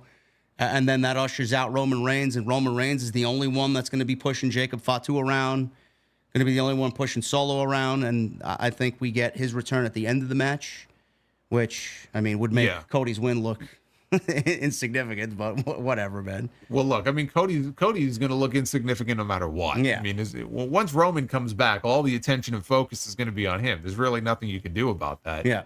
But I agree. The Roman thing, I wouldn't have that during the match. I think that you just get it to a point where, okay, now that the Bloodline has been neutralized, like WrestleMania, and Cody wins, and you save Roman for after. Because Roman, again, Roman could just come out and there could be a stare down. It's not like he has to start throwing hands. Whether it's just the stare down with Solo, who's shocked to see him because Solo said Roman's never coming back. So then we see Paul Heyman, and here comes Roman, and maybe we even get a little face-off with Roman and Cody, to close out the show, which doesn't mean that we're going to get a Roman and Cody rematch. It just means we just get a stare down between the two, almost like a respectful, acknowledgement. And then they go off the air, and I think you want to leave it in a cliffhanger way and get people to tune in to SmackDown in big numbers on Friday to find out what the hell's going to happen now. But the Jey involvement is interesting because if we all believe that we're headed towards this Bloodline Civil War story, and that's ultimately where we're going to be, maybe, for War Games or whatever, that's where we're going to be headed. I've been thinking, like, how are we going to reintroduce Jey into this story? And this could be one way of doing that. Now, I am not someone who thinks that Jey Uso should just blindly rejoin Jimmy and Roman. I do think that, he may come out during the match to help Cody. But even if Jimmy were to return to help his brother, it doesn't mean that he's going to be all like, hugs and everything's going to be cool. I think you want to take your time and tell that story where Jey still has a lot of heat with these guys. And he's, look, he's doing his own thing and they're trying to get back in his good graces, but just drag it out, play it out for a while. But I think it does get that foot in the door to get Jey back involved in this Bloodline story if he comes out to help Cody at the end of the show. Yeah, there's obviously with these split rosters, there needs to be a reason why Jey shifts over to SmackDown. Is there a trade? Is there something between the GMs? I don't know. Maybe somebody gets called up from NXT to replace Jey on Raw. Keep in mind also Roman. I do believe Roman is a free agent. He did not get drafted to a show, so I don't know how that's going to factor into and to where he will end up Well, on SmackDown, but he could show up wherever he wants. yeah. So he could realistically show up on Raw and start recruiting, or talking to Jay, maybe talking to Adam Pearce about getting Jay back over to SmackDown. He could really facilitate that. We don't really know in regards to what's going to happen with that situation. But Jason, I don't know if you've seen this piece of news, which could factor into it. It could very well not mean a goddamn thing. But The Rock has completed filming on his latest movie, The Smashing Machine. This was 2 days ago. This is the movie about UFC heavyweight, I guess heavyweight here, Mark Kerr, I believe is the athlete that he's portraying in this movie. Yes. Do we see The Rock, now that he's wrapped up filming, back on TV leading into Survivor Series, or you kind of set with what you said a few weeks back on this show, where you don't think Rock is going to factor into Survivor Series at all? I would be very surprised if he wrestles before WrestleMania. I mean, is he gonna if he's gonna come back, he's got to be back, right? Not every week, but there has to be a plan for him to be involved in some way. And so if he comes back now, what's the plan for him? Like, is he gonna have a match in Berlin? Is he gonna have a match of Bad Blood? Right? Probably not. So, like, what would you do with him if he came back now? I don't know. I don't know what role would he play. I'm not sure. It's tough because with him, the last thing that we saw of him on TV was with him shaking Cody's hand, saying, "Don't break my heart again." We didn't really get anything between him and Roman, so that's kind of open-ended. We don't know if he's upset with Roman with losing. We don't know if he's with Roman. Yeah. Well, here's the other thing I would say. If we are convinced that Roman is coming back on Saturday, you don't bring back The Rock, because The Rock is just going to overshadow. Yeah. You can't do that. So it's like one or the other. Either The Rock shows up as a surprise and Roman doesn't, or Roman comes back. But if Roman comes back, then it's all about Roman. It's not, I mean, not that I'd put anything past Dwayne, but you don't want to take the attention away from Roman Reigns and his big comeback if he's going to show up at SummerSlam. So I'm not expecting The Rock to be there personally, but I just don't know what it feels early. It feels early for him to first come back now. There was a time where I was thinking maybe we'd get Cody and The Rock at SummerSlam, right? Yeah. Boy, do I look stupid now thinking that. But that was also before I knew he was. Fuck us for wanting a major main event for their second biggest show here. Yeah, and then fuck us. But again, yeah, to be fair, that could be a WrestleMania match. That is a big match. So, okay, I get it. And he was filming a movie. Yeah, I don't think we're going to get The Rock back just yet. I think this is going to be Roman's spotlight at the end of the show. And that's how they go off the air. Very, very similar to how it was 3 years ago, when Roman beat John Cena. And then Brock Lesnar came out at the end of the show and got that huge reaction and, circled the ring like a shark. And I don't think there was any physicality, but it's just like, oh shit, Brock's back, right? Ponytail Brock. I think that was the first time that we saw Ponytail Brock, was it not? Yeah. I think so. Yeah. SummerSlam 2021. Yeah. So I think it'll be a similar ending to SummerSlam on Saturday. I'm looking forward to it. It might not be the strongest night of title matches at the top of the card. We've had much bigger title matches before. If it were me, I mean, God, it would have been, probably Gunther and Rollins, and it would have been Cody and Randy, but they'll save those stories for a later time. We still have to get Randy Orton back, and is he going to come back and go after Cody, or is he going to come back and they're going to take their time with it? So they've got some options coming out of the show, but again, if they don't do Cody and Randy, and frankly, even if they do, Cody is going to be playing second fiddle. Once Roman comes back, that's just the way that it is. Just the nature of the beast. Bloodline story is going to continue to dominate SmackDown. If Cody is not part of that story, then he's going to be number 2 on the show, even though he's the champion. Yeah, SummerSlam needs to set up the weeks that follow in such a way where SmackDown has been boring, so boring. It just needs to inject some life in SmackDown and inject even more life into Raw. I feel like with the stories that they have the substance to really make us, care about weekly television in the way that we need to. I just feel like right now we're a lot of things are in a holding pattern. I think a lot of people are waiting for Roman to get back. I think a lot of people are waiting for Cody to kind of move on from this and see if he goes in the Randy direction. What's going to happen with Liv and Rhea. and what's going to happen with Punk and McIntyre. So hopefully SummerSlam just kind of lets the Raw and SmackDown on Monday and Friday shows. It just needs to inject some life into the product. I hope that's the case. I don't want to get into Friday this week and be like, man, Roman's great. It's great Roman's back, but the rest of the show's fucking garbage. Like, I don't want a situation.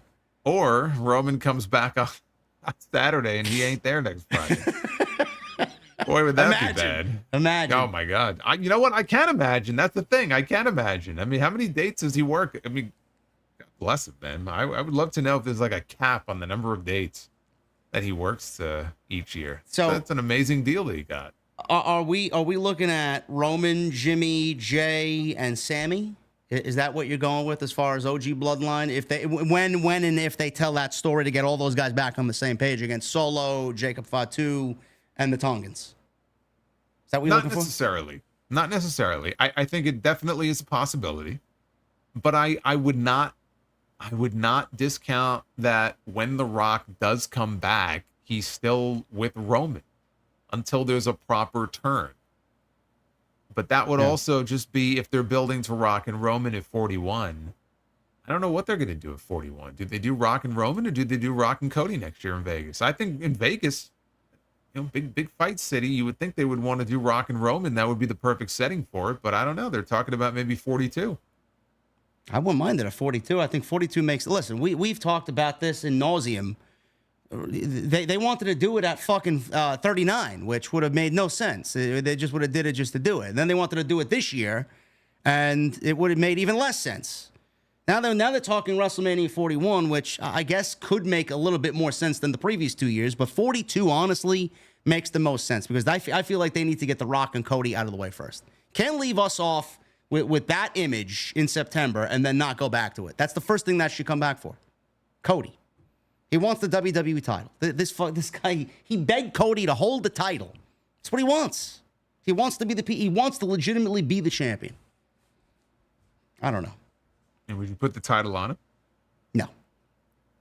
No, we don't need that happening. Okay. Well, I mean, he's already got his own belt. He doesn't need it. A better looking belt, mind you. It's a very nice belt. It looks better than most of their own belts, to be honest with you. Yeah, I do Rock and Roman at 42. Again, we don't know where 42 is going to be. Who knows? Vegas is a big fight city. It could be London. Wembley. Could be Wembley. Could be Wembley. Could be. 90,000 people? 100,000. Doesn't even matter if there are 100,000. 100,000 people, Wembley Stadium. Rock will never shut up about drawing the biggest attendance of all time for a pro wrestling show. Now, WrestleMania 40 was the biggest WrestleMania of all time until we get to the one he actually wrestles Roman in. Sure. Right. That'll be the new biggest. Black Wolf Inc. with a $100 super chat. Thank you, Black Wolf Inc. He says, what's good, fellas? Really enjoyed the HOG show last week. I'm eager for the next show I attend. JD, pleasure as always seeing you. Jason, meeting you in person is a full circle moment for me as a wrestling fan. Thank you, Black Wolf. That's very kind of you. There you go.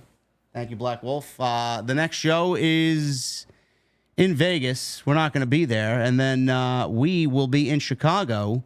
And we got 2 shows in September. Joe Hendry showing up on September 29th, man. So make sure you are coming out to that because that one will sell out. I have a feeling. Moving on. Yep. September 5th and September 29th. So actually 2 big shows then. Yeah. Chicago and that Joe Hendry show may sell out. So hopefully we see you there, brother. Moving on with some AEW news and notes here. Tony Khan, another gem at the Ring of Honor post-show media scrum. He was asked about Ring of Honor and the Ring of Honor presence on AEW television. He did say that there is a possibility of more cohesion between AEW and Ring of Honor, which I feel like is not needed. I don't know how the rest of you feel. I honestly feel like it needs to be its own entity. He says about the speculation about where Ring of Honor lands with AEW and talks for a new TV deal with Warner Brothers Discovery. He said this: it's really interesting what the promotion has grown into, but I'm really proud of it. Of course he is. And it really hasn't grown into anything. I think Ring of Honor holds an important place. I recognize that AEW is at the very top of pro wrestling, The Ring of Honor brand could frankly benefit from even more association. I don't think it's out of the question to say, or sacrilegious to say, I think it would only help grow the Ring of Honor brand if I were to license it or sub-license it if it were AEW Ring of Honor. I don't know, or I don't think that's a crazy thing or sacrilegious or bad. I think it would be good for everybody. People would see more of the connectivity that exists between the promotions and what we're going for. I don't think that's needed at all. I don't know what you think, Jason. I feel like with what we've seen with the residency with Collision in the Dallas Arlington area at the Esports Arena, I think Collision in front of that audience has been a home run for the last 2 weeks. I'm not a big fan of Collision nowadays. I think it's just a bunch of random garbage on television for the sake of Tony Khan being a wrestling fan. But I feel like if Ring of Honor can separate itself from the AEW product and tape shows in their own way, in their own space, away from everything AEW, I feel like it could be a good thing for the brand. And I mean, you know, not the way it exists now, but if they eventually get a TV deal and they move it to Max, I feel like it needs to completely separate itself from AEW. If you want to call it AEW Ring of Honor and make it into their NXT, that's the way to go about it. But having it exist and, you know, brag about this connectivity between AEW and Ring of Honor, I don't think that we need that at all. I don't know how you feel. What we don't need is, you know, an abundance of Ring of Honor stories spilling over onto AEW TV. No. But I do think if you read between the lines of what he actually said, the impression that I got, because he also made the comment that he thinks there's a very good chance that Ring of Honor could have a place on a Warner Brothers Discovery channel. He didn't say which one. It could be True TV, and who knows. I read that comment, and I felt like what he was effectively saying is he has come to the realization that if he wants to get a TV deal with Warner Brothers Discovery that includes Ring of Honor, he may have to basically rebrand it as AEW Ring of Honor.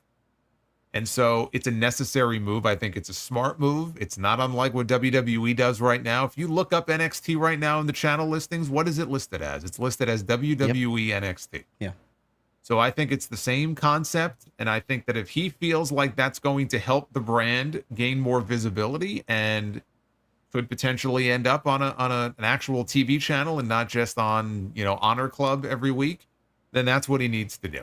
If there has to be that level of synergy between the two brands, like AEW presents Ring of Honor, and then maybe they can actually take a show like Rampage and maybe turn that into the Ring of Honor show, which I think would be the smart way to go.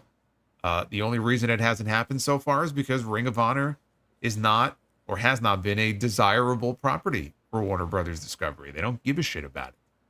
Now, if it's going to take Tony Khan saying, okay, it's not Ring of Honor, it's AEW Ring of Honor, and maybe we'll have some AEW, you know, like notable names on the show, that may be a necessary evil. If that's what it takes for him to get it on TV, then that's what he has to do. Because I think that show should be on TV. If you want it to grow and you want it to be a real success, it has to have a presence on television. It's not enough to just have it on Honor Club every week. So if I'm hearing him correctly, then there's a chance that could happen. If that's what he has to do, then do it. But what I don't want to see is Ring of Honor stories playing out on Dynamite. No, that's the worst thing. That's we don't need that. We don't need that. We don't need, you know, Ring of Honor championships being defended on a regular basis on an AEW program like a Dynamite. No, for it to work also, he needs to not treat it as just, you know, a fucking AEW dark light. Like it can't exist like that. I don't know who out there is watching Ring of Honor, but the way WWE used to do things with the NXT Black and Gold brand, they used to tape 4 shows in a single setting. They used to tape 4 hours of television in one setting. Now, you know, I thoroughly enjoyed that. I missed those days. The creativity there was large. I feel like Ring of Honor needs to do the same thing. They need to do a whole string of tapings. I don't know if you've been to an AEW show in the last few years where they do Rampage and then they do Dynamite and then they do Ring of Honor all in the same fucking night. Who the fuck wants to sit there?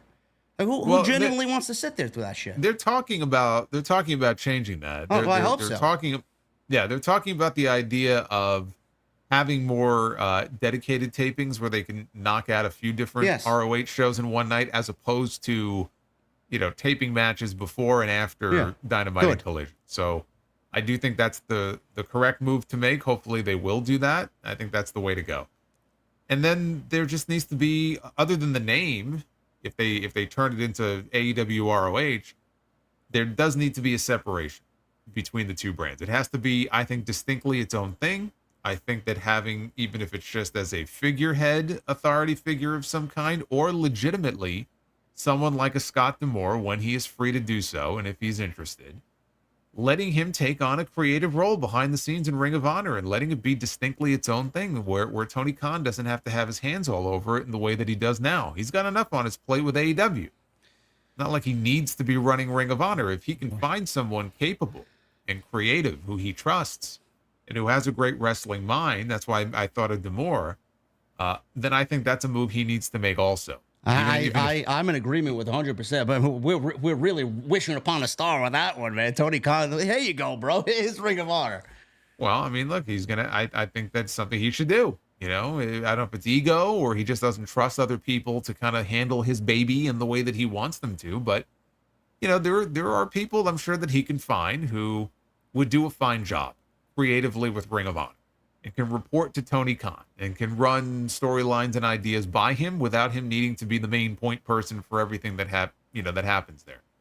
I think that's something else that has to happen. And then if you could do that, what about Bryan Danielson? If he's going to take a reduced role, you see him kind of giving Bryan Danielson the reins to maybe run Ring of Honor?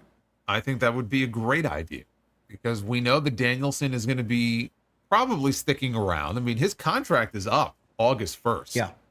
Let's not forget, Thursday or after Thursday, he is technically, his wrestling contract with the company is up. Now, I don't know if Tony Khan is going to add injury time to it or if he'll technically be free and clear. He's hoping and banking on the fact he'll be able to re-sign Bryan Danielson. I don't get the impression Danielson's looking to leave and go back to WWE. So provided he signs and sticks around, he won't be wrestling full time. That doesn't mean he's retired. He has a long history in Ring of Honor, right? That really is where he made a name for himself, as the American Dragon.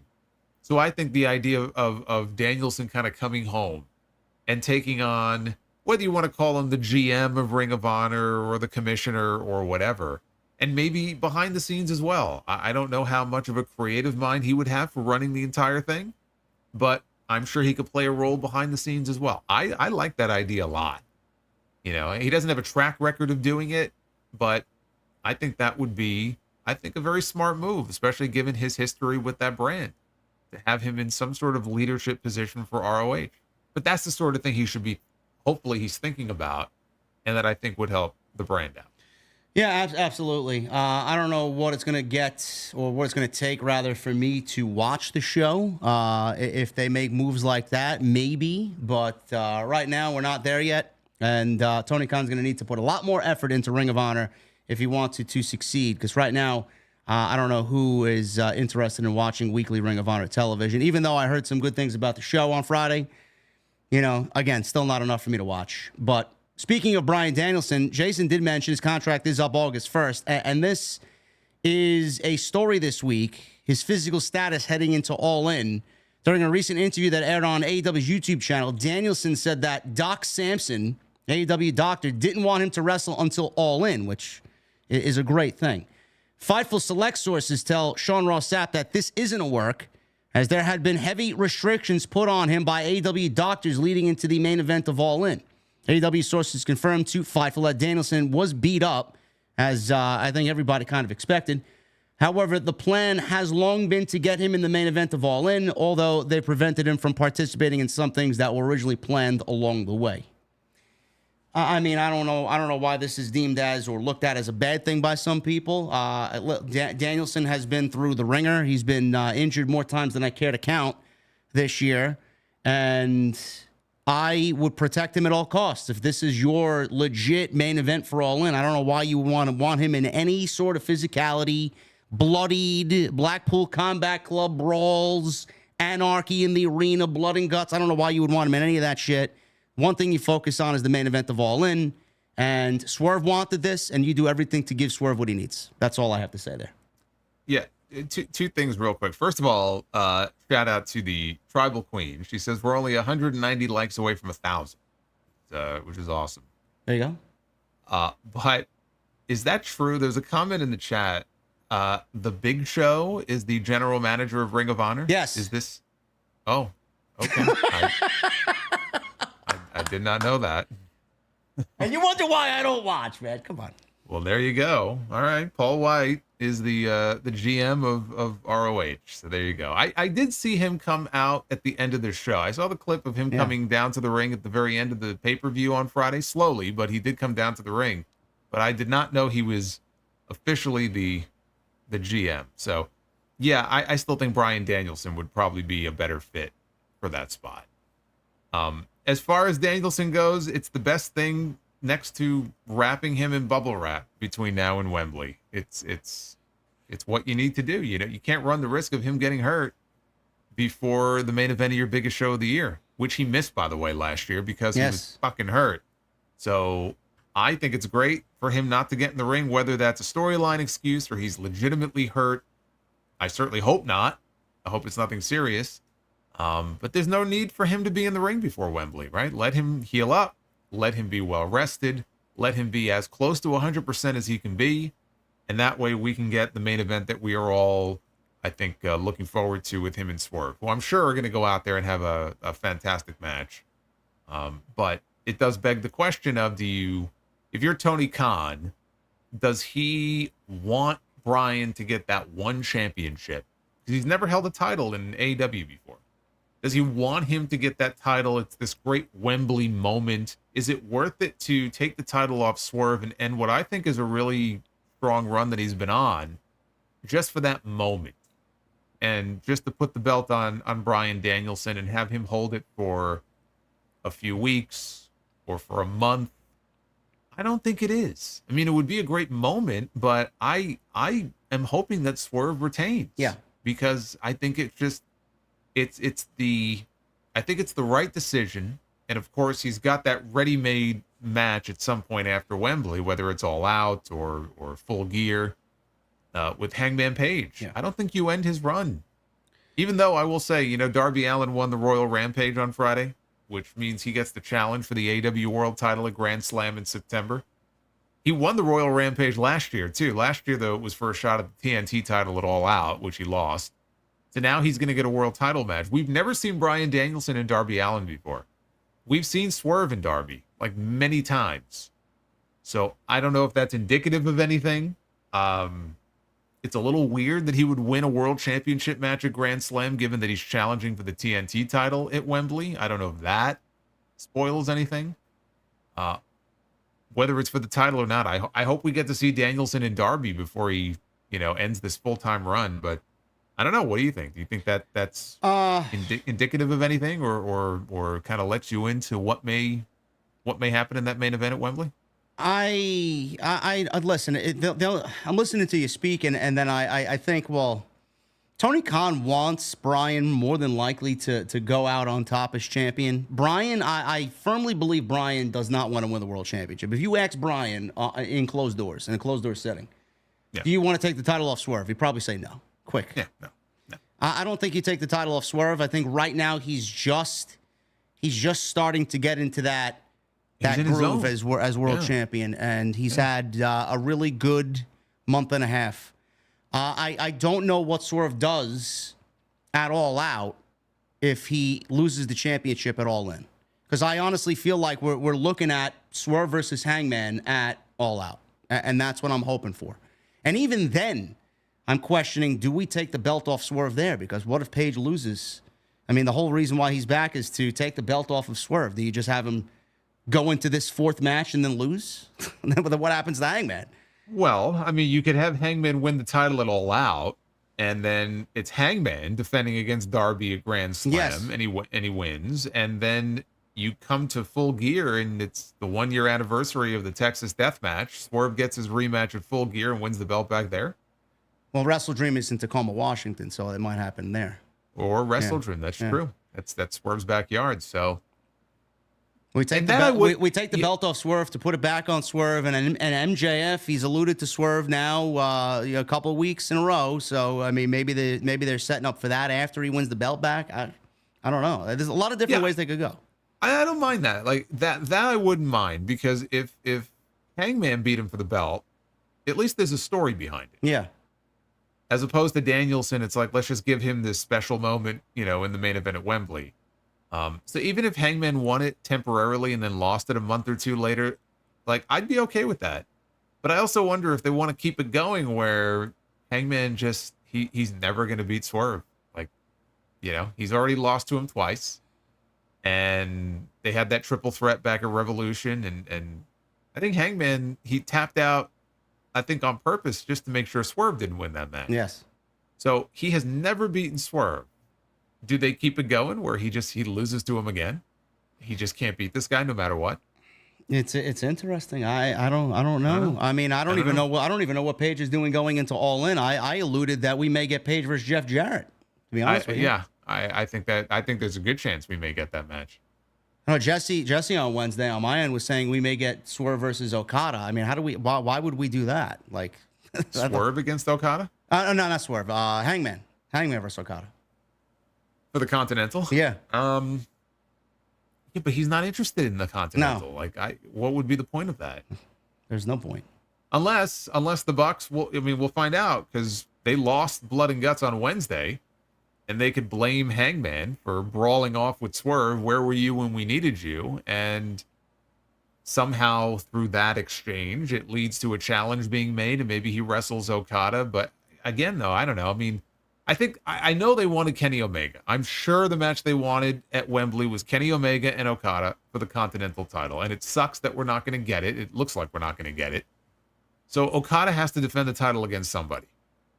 And so that would be a big match for Hangman. I just don't know the motivations of his character. It just doesn't really fit, because we know the one title he's after. It's not the Continental title. You guys in the super chats, man. You guys are fucking crazy, man. I don't believe I got to read half of this shit. Honestly. Well, we'll get to them in a second. I'm excited no matter what direction they go in. I feel like Paige, I want to see Paige as the champion. And like you said, I'm okay with them taking the belt off Swerve to put it back on him just a couple months later, because AEW typically doesn't do that with their world championship. And I feel like at some point, it's going to be very difficult to avoid something like that. If it makes sense, do it. Yeah, I mean, it's fine. Like, as long as you don't make a habit out of it where you're constantly playing hot potato with it. But when I was younger, so that was one of the most fun times in wrestling, when sometimes the belt would be traded back and forth a few times. And then, things settle down. Not everybody has to have a year with a fucking title. It's like these people that are against Gunther winning the championship because they think, oh, great, another boring, long Gunther run with the world title. We just had that with the Intercontinental. You know what? He doesn't have to hold it for a year. He doesn't have to hold it for 600 days. He could win it this weekend and drop it at WrestleMania. Like, not everybody has to have a super long title run. It's okay. Especially when there's a story reason for it to maybe go back and forth. It makes things more exciting that way.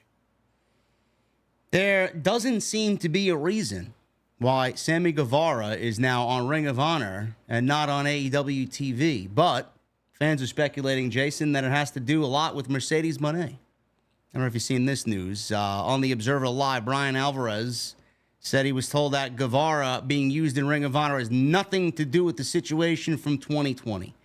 Now, if you guys don't know what happened in 2020, there was a video that went viral online from 2016 where Guevara was heard saying some unpleasant things about Mercedes Mone in a joking way, which I will not reiterate here. Guevara apologized after the video surfaced and said in 2016, "That is not me today." And what he said in 2016 was an attempt to use shock humor to get a reaction. Guevara added that he understands now that the words that he said could impact people more than he'll ever understand. He had to go through sensitivity training. And Guevara said he also spoke with Mone in 2020, and she helped him learn a gigantic lesson. Brian Alvarez says this: "I know that everybody has immediately jumped to the following conclusion, that he was moved to Ring of Honor because Mercedes Mone is on the main AEW television show. I was told that him being on Ring of Honor has absolutely nothing to do with Mercedes. I mentioned that to some people, and they were like, well, there's no way. It has to be. All I can tell you is this. Sammy has been ready to go for a little while, and they did have a storyline for Sammy Guevara that would have brought him back to the main roster. But there was an aspect of the story that he was not cool with. I think it involved him turning heel, and he didn't want to go heel, whatever it was. They have a storyline, and they decided, well, he doesn't want to do this, so they ended up moving him back to Ring of Honor. So there were plans to bring him back to the main roster where Mercedes was there, and it didn't happen. Alvarez also said that Guevara, there was speculation about him being a part of the learning tree with Chris Jericho. Oh, great. Wonderful. I mean, wow, man, what a fucking creative idea that is. That's just what he needs, to be right back in the Jericho vortex. He may as well stay home if that's the case. Alvarez says that was never the plan. So Guevara's been out of action lately. Has nothing to do with Mercedes. He was suspended in February after a match with Jeff Hardy, who's no longer with the company. He's now with TNA, where he did not follow concussion protocols. Guevara's suspension ended long before his return to action this weekend, but up until this last week, there was no word on his status until he let fans know on X that he and Tay, his wife, were training to get back in the ring.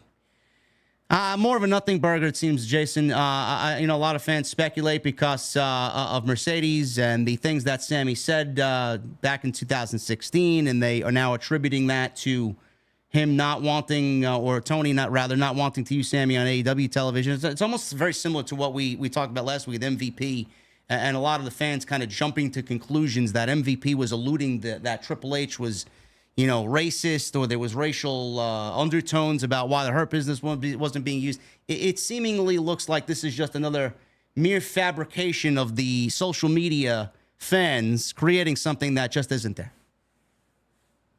Well, I mean, on the MVP stuff, it's not like he did anything to tamp down on that. No. To be fair. So he kind of left it out there. But, yeah, I mean, look, the Sammy thing has nothing to do with Mercedes. I don't believe that for a second.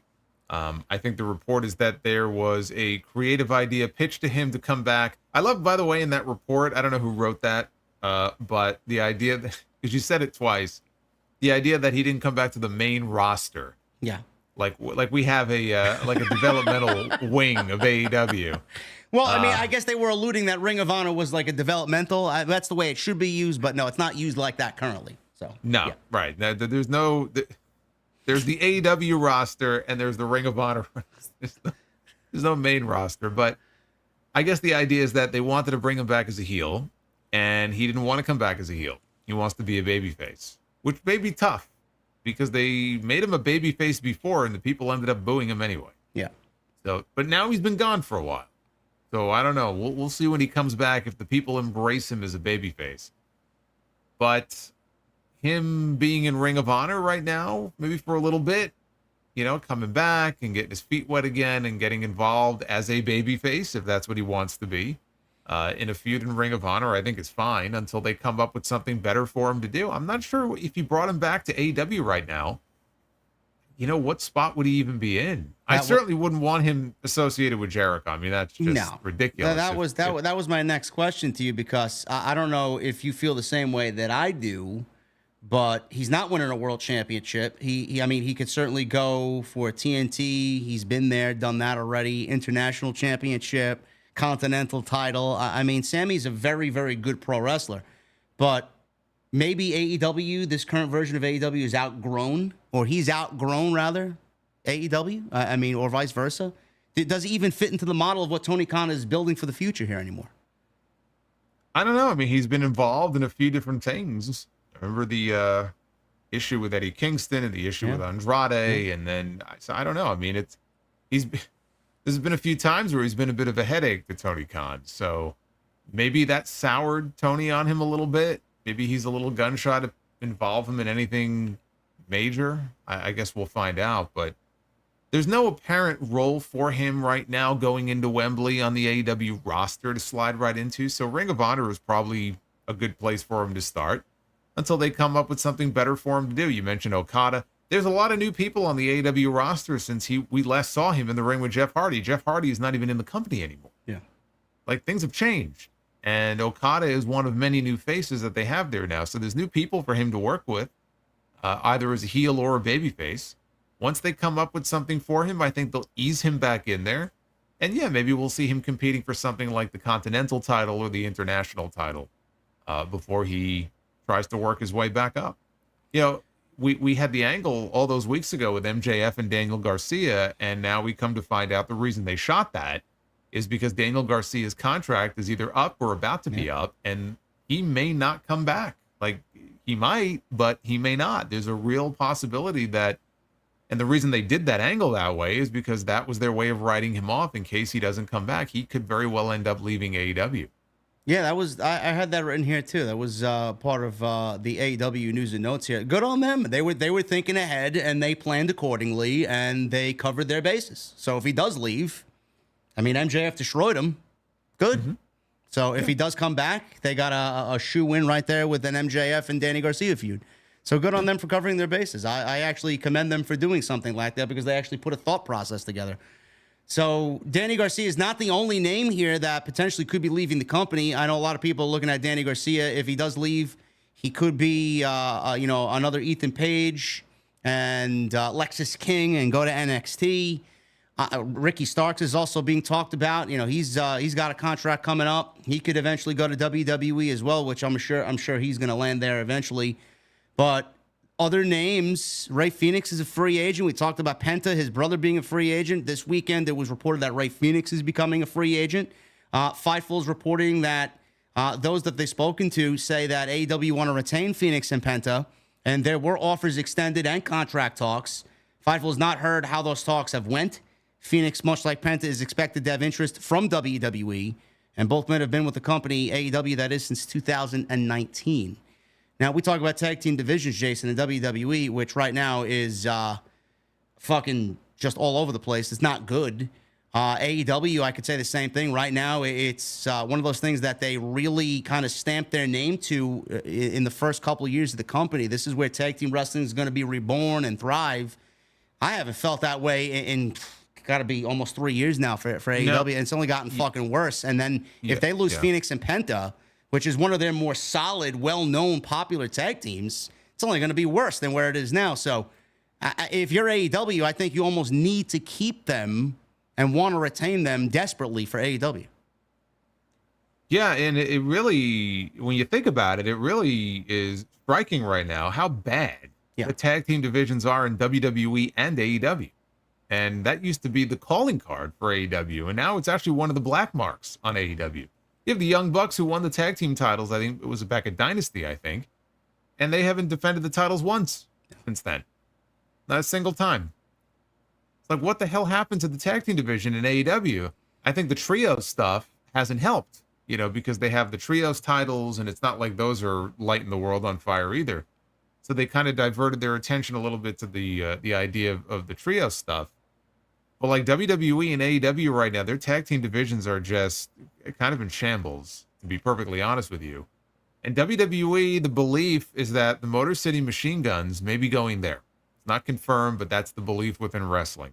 If they could pick up the Motor City Machine Guns and the Lucha Bros, those are two huge pickups for WWE. Man, that's that. I mean, I cringe. I used to be one of those guys that used the word game changer. Man, that's a fucking game changer, no matter how you look at it for that tag team division. For that division, it would be, yes. And, well, assuming they go to the main roster and they don't just go to NXT, which is always possible. But that would inject some real life, I think, into that division. I just don't know where, Penta, for example, I think is either 40 or almost 40, and he is able to work Mexico. He's able to work independence. We've had him in House of Glory many times before. He's been all over the place. I don't know where his head is at as far as what he is looking for. Is he looking to stay with Phoenix? Do they kind of come as a package, or is it a case where they're willing to kind of go their separate ways if that's what it comes to? So are they operating on the same wavelength? Number one, and number two, does Penta want to commit himself to, let's say, a 3 or 4 year contract to go work for WWE and not be able to work Mexico or Japan or any of these other, or the independents? I don't know if that's what he wants, but I'm sure if WWE were to make him and his brother a nice offer, can't imagine he would turn it down. So I just don't know what his top priority is right now. Does he want to continue working in multiple places? Is that what is most important to him? Because he's not going to be able to do that in WWE unless we get to a point where, we're getting, let's assume they go to the main roster, where we're getting main roster talent that are being sent to TNA because they have that working relationship. So I guess never say never, because I never thought that I would see WWE working with TNA like this in any regard, even though it's only NXT right now. But realistically, he's not going to be able to go work other places. So I just don't know what's in his head. But WWE would be crazy not to make them an offer. Yeah. Because they're so marketable. That's the thing. I mean, you could always put somebody with them as a manager, like what Tony Khan did. He put, Alex with them. And so you could always do that in WWE. If you're worried about that. Well, I don't know. I don't know if you've seen Jose the assistant. He used to be with Andrade and Roosh, and he recently kind of put a little Easter egg out there that he's got something coming next, and he spelt next with a capital N, lowercase e, capital X, and capital T. So I don't know. I don't know if he's on his way to WWE. That would be somebody that they could align with them in some sort of meaningful managerial role or representative role. But I want to go back to what you said. WWE would be foolish not to make them an offer. But at the same time, I think you, me, and everybody in the chat, everybody listening to us knows that WWE doesn't have a great track record of booking Mexican talent. But the thing is, with WWE signing Stephanie Vaquer and them possibly alluding to maybe getting an international PLE, I feel like there are some inner workings within WWE to want to build that demographic and build around talent in that region from that background for that specific show when it happens. And it goes back to what you said. What does Penta and Phoenix want? Do they want to continue working the indies? I'm sure they want to, but how long is that going to be sustainable for them? How long is that going to be interesting to them? They legitimately have accomplished everything and anything that the indies and AEW have to offer. If WWE lures them in with the grandeur of, we're going to be running Arena Mexico, or we're going to be running fucking 80,000 seat stadiums in Mexico for this big international PLE, it's going to be difficult for Penta and Phoenix possibly to turn that down. Yeah, I agree. I think we would probably end up seeing them there if that were the case. It could be the WWE is. I mean, look, they signed Stephanie Vaquer, and then that weekend she was working their shows in Mexico, right? Because they wanted her for those shows.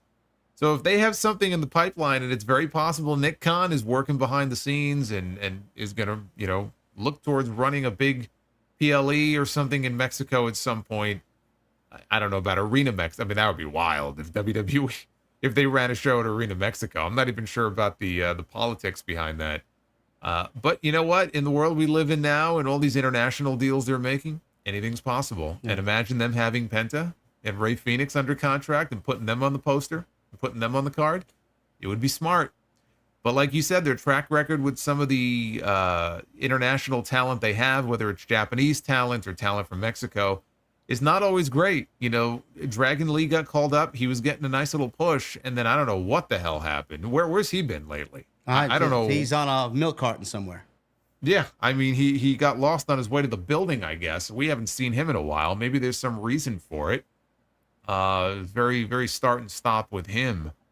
But I do feel like they are two marketable, very, very talented wrestlers who I think would have a very good run if they were to go to WWE. And it would be very smart for them to make them an offer if they became available. And it would be very smart of them, if they're not sure what they want to do, to wait and test the free agent waters. Get the best deal you possibly can. There's no need to rush right into another deal. Take your time and then test the market out and see what the interest level is. And then take the best deal you possibly can. Because, again, you're not getting any younger. It could be their last deal ever. Rey Fenix is not going to be, I mean, his body is beat up. He's not going to be able to wrestle this style another 10 years, right? He's going to have to slow down at some point. You got to do what's best for you and your family and your bank account at the end of the day. And I'm sure they'll make money wherever they end up. A couple other contracts here. Buddy Matthews apparently has re-signed with the company. Malakai's contract was also brought up in some news this week. There's been public debate over the length of his contract. Tony Khan made it publicly known that in 2022 he had nearly 5 years left on Malakai's deal. Later that year, it was reported that there was a conditional aspect of it that could reduce the amount of time Malakai was there. Those in the company are of the belief that Black's deal does go towards the end of the year.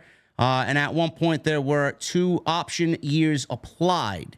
Keith Lee apparently has a contract coming up relatively soon as well. I don't know what that means for him. I know he's been out with a serious health concern. I don't know what that was. I know he had dealt with COVID and then heart issues, complications due to COVID. And then he had, I think his knees were the issue this time around. So I don't know how he is holding up health-wise. I miss him. I think he's great. But those 3 names, listen, Jason, I talked to Buddy Matthews is great, no matter how you look at it. If he signed, good for him, and he deserves it. I don't know what type of creative plan Tony Khan has for Buddy Matthews, but, as long as he's getting paid, that's great. And he just got married. Congratulations to him and Rhea. Malakai, same thing with Andrade, bro. We talked about Andrade, guys like Andrade, Keith Lee, Malakai Black. They all kind of came, Miro. They all kind of came in around the same time. They all had the same vibe around them. If they don't want to be there, they clearly don't fit the current mold of AEW and what Tony Khan is building for with AEW. If they don't want to be there, get rid of them. I've said that so many times about these guys. Malakai, I feel like personally Malakai don't want to be there. Keith Lee, if you ask him, he probably don't want to be there. I'm surprised Buddy re-signed if that was the news. Miro, I don't know what the fuck's going on with him. He's another guy that's just completely just MIA. I know he went through a divorce, but if they don't want to be there and Tony Khan's got no use for him, I mean, at some point you got to look at your payroll and say, hey, let's cut some payroll, let's save some money. And let these guys go. No matter where they go, I don't give a shit. I got my own thing. He's got enough roster to really kind of have fun with. So I don't know how you look at it, but let him. If you don't want to be there, let him go. Yeah, I think that's probably what we're looking at with Ricky Starks and why we haven't seen him on TV.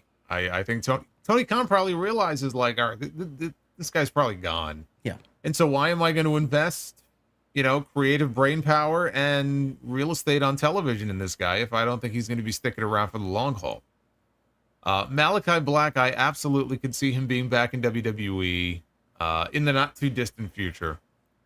As far as it could be one of those things where it's like, be careful what you wish for. Just because you mentioned Andrade, and Andrade was in AEW, and some people would say that he was not being utilized to the best of his ability. He left. He went back to WWE. And now he's not being used to the best of his ability. But look, what is he doing right now that's really all that different than what he was doing in AEW? He's not on television consistently. He's got the speed title. Okay. Well, whatever the hell that supposedly with him, there was a storyline that was dropped out of nowhere where Santos was sending Angel Garza to go talk to Andrade about potentially joining Legado. And then all of a sudden that was dropped. I don't know if Andrade didn't want to be a part of that or if creative said, all right, we're going to move in a different direction. So they moved Andrade on to Carmelo. And then you mentioned he won the speed title. So it's like, all right, we had this one thing for him. Now they got nothing for him. Yeah, I mean, there's just no consistent direction for him on TV. He was in the Money in the Bank match, and he had a good showing there. And he came out of it. He had a match on TV with Carmelo Hayes. But it just doesn't feel like they're building to anything with him. There's no story there. Part of me wonders if maybe they're waiting, and when Charlotte comes back, maybe they'll be together on TV. I don't know. I don't know what they're going to do with him, but I just look at him now and I say to myself, I don't know how he feels, but be careful what you wish for. Because if you thought, oh, the grass is greener, well, he left AEW, he went to WWE, and it feels to me like he's in exactly the same spot that he was in AEW. With Malakai, I think he'd have a fighting chance because I feel like Triple H, he's a Triple H guy. Yeah. I feel like Triple H would love to have him back. There's probably a lot of those guys, like Adam Cole and people that Triple H would love to have back one day. I feel like he's one of them. And I do feel like he would probably find better success than he has now, and would do well. That's still a very weird thing to me, though, how long he went without having a singles match. I mean, he went months and months and months of not having one singles match. And he denied when the fans went wild thinking it was his back. He had a very bad back injury at one point. And he went on Instagram. He's like, it's not my back. Like, stop saying that I'm hurt. I'm not hurt. And just these cryptic comments like, I don't know why. So it was almost like he didn't know why either. Does he really not know why? I mean, we could obviously blame the easy target here in Tony Khan for his creative, lack of creative. But, it may be something political. Maybe Malakai didn't want to lose to anybody. I don't fucking know. It could be. It could be political. It could have been an injury issue. We don't know. So you got to factor that in as well. If he was to suddenly end up back in WWE, would things be radically different than they are now? I don't know, but I do think he would have a better chance of success than what we're seeing with Andrade right now. And Buddy Matthews, it's one of those things where there were so many rumors online about how all the members of the House of Black, they want to leave and they want to go back to WWE because their spouses are there. As if, you can't work in different companies. You all have to work together, right? Husbands and wives, they have to work in the same place. God forbid they work, separately. And then he goes and signs a deal to stay for another, I don't know, probably 3 or 4 years, I'm guessing, with AEW. He took the money. He got a nice deal. He said, I'm happy enough here. All right, maybe I'm not featured in the main feud right now, but, I got my spot. I got my money. I'm doing my thing. He's like, hey, listen, Rhea wanted to move out of the 2-bedroom condo and move into the 4-bedroom condo. Take the fucking contract. I know they have some arcades there, so maybe they wanted to buy some more arcade games, to fit in the bigger condo. Hey, that's what it's all about, man. It's a business. It's a business. And in the business that they're in, where they're using their bodies, they're not going to be able to do that forever. So if you get a really good deal for a lot of money, and it's not like he's working house shows, no, right? The schedule in AEW is very different than WWE. He doesn't have to abuse his body as much. Why not? It's a no-brainer, right? He's making money. He's working how many fucking dates on the road per year, and he's home with Rhea Ripley. I mean, who's got it better than fucking Buddy Matthews? Come on. Yeah, what's he got to complain about? And one more news and note here, guys, before we get into your super chats. Beth Phoenix, believe it or not, is a free agent. PW Insider reports that her contract did expire. It's unclear if she's interested in joining her husband, Adam Copeland, in AEW. Her last match was in February of 2023 at the Elimination Chamber, where she and Adam Copeland beat Finn Balor and Rhea Ripley in a mixed tag team match. I could see it. I'd love to see it, actually. I think that would be great. Because I know Adam Copeland's going to probably resume something along the lines of him getting the TNT title back, or maybe she kind of gets interjected into the rekindling of the Christian Cage, Adam Copeland feud that they need to pick up on. I don't know. I mean, it's already been done. I mean, they got to come back. They got to come back together now. That's the second chapter, right? As a team, right? Yeah, you got to. Yeah, I mean, absolutely. You've already done the matches with them, so they feuded. And at some point, Christian, as great as he is, and I love Christian in this role. He's a great heel. He's like a real heel, right? There's nothing redeeming about him. He wants to be hated. But at some point, we have to get the Edge and Christian reunion, and they have to go after the tag team titles. I mean, I think it would be booking malpractice not to do that. So that'll happen at some point. But look, if Beth were to come in, to wrestle, she's got plenty of people on that roster to work with. I said before, at one time, years ago, the tag team division was one of the main draws, frankly, about the AEW product. Now, it's the women's division that they have really, I mean, they've stockpiled a lot of talent in that division, and they have plenty of women that she could work with if she was to come into that company. No shortage of them. So, yeah, if she's interested in coming back, I'd love to see it. Beth versus Mercedes, Beth versus Willow, Beth versus Jamie Beth and Hayter. Jamie Hayter. Yeah, there you go. Camille. Should we talk about that? We could talk about her, but not her Bane mask. Right. We'll leave the Bane mask out of the conversation here. But how about that? Mercedes has her heater.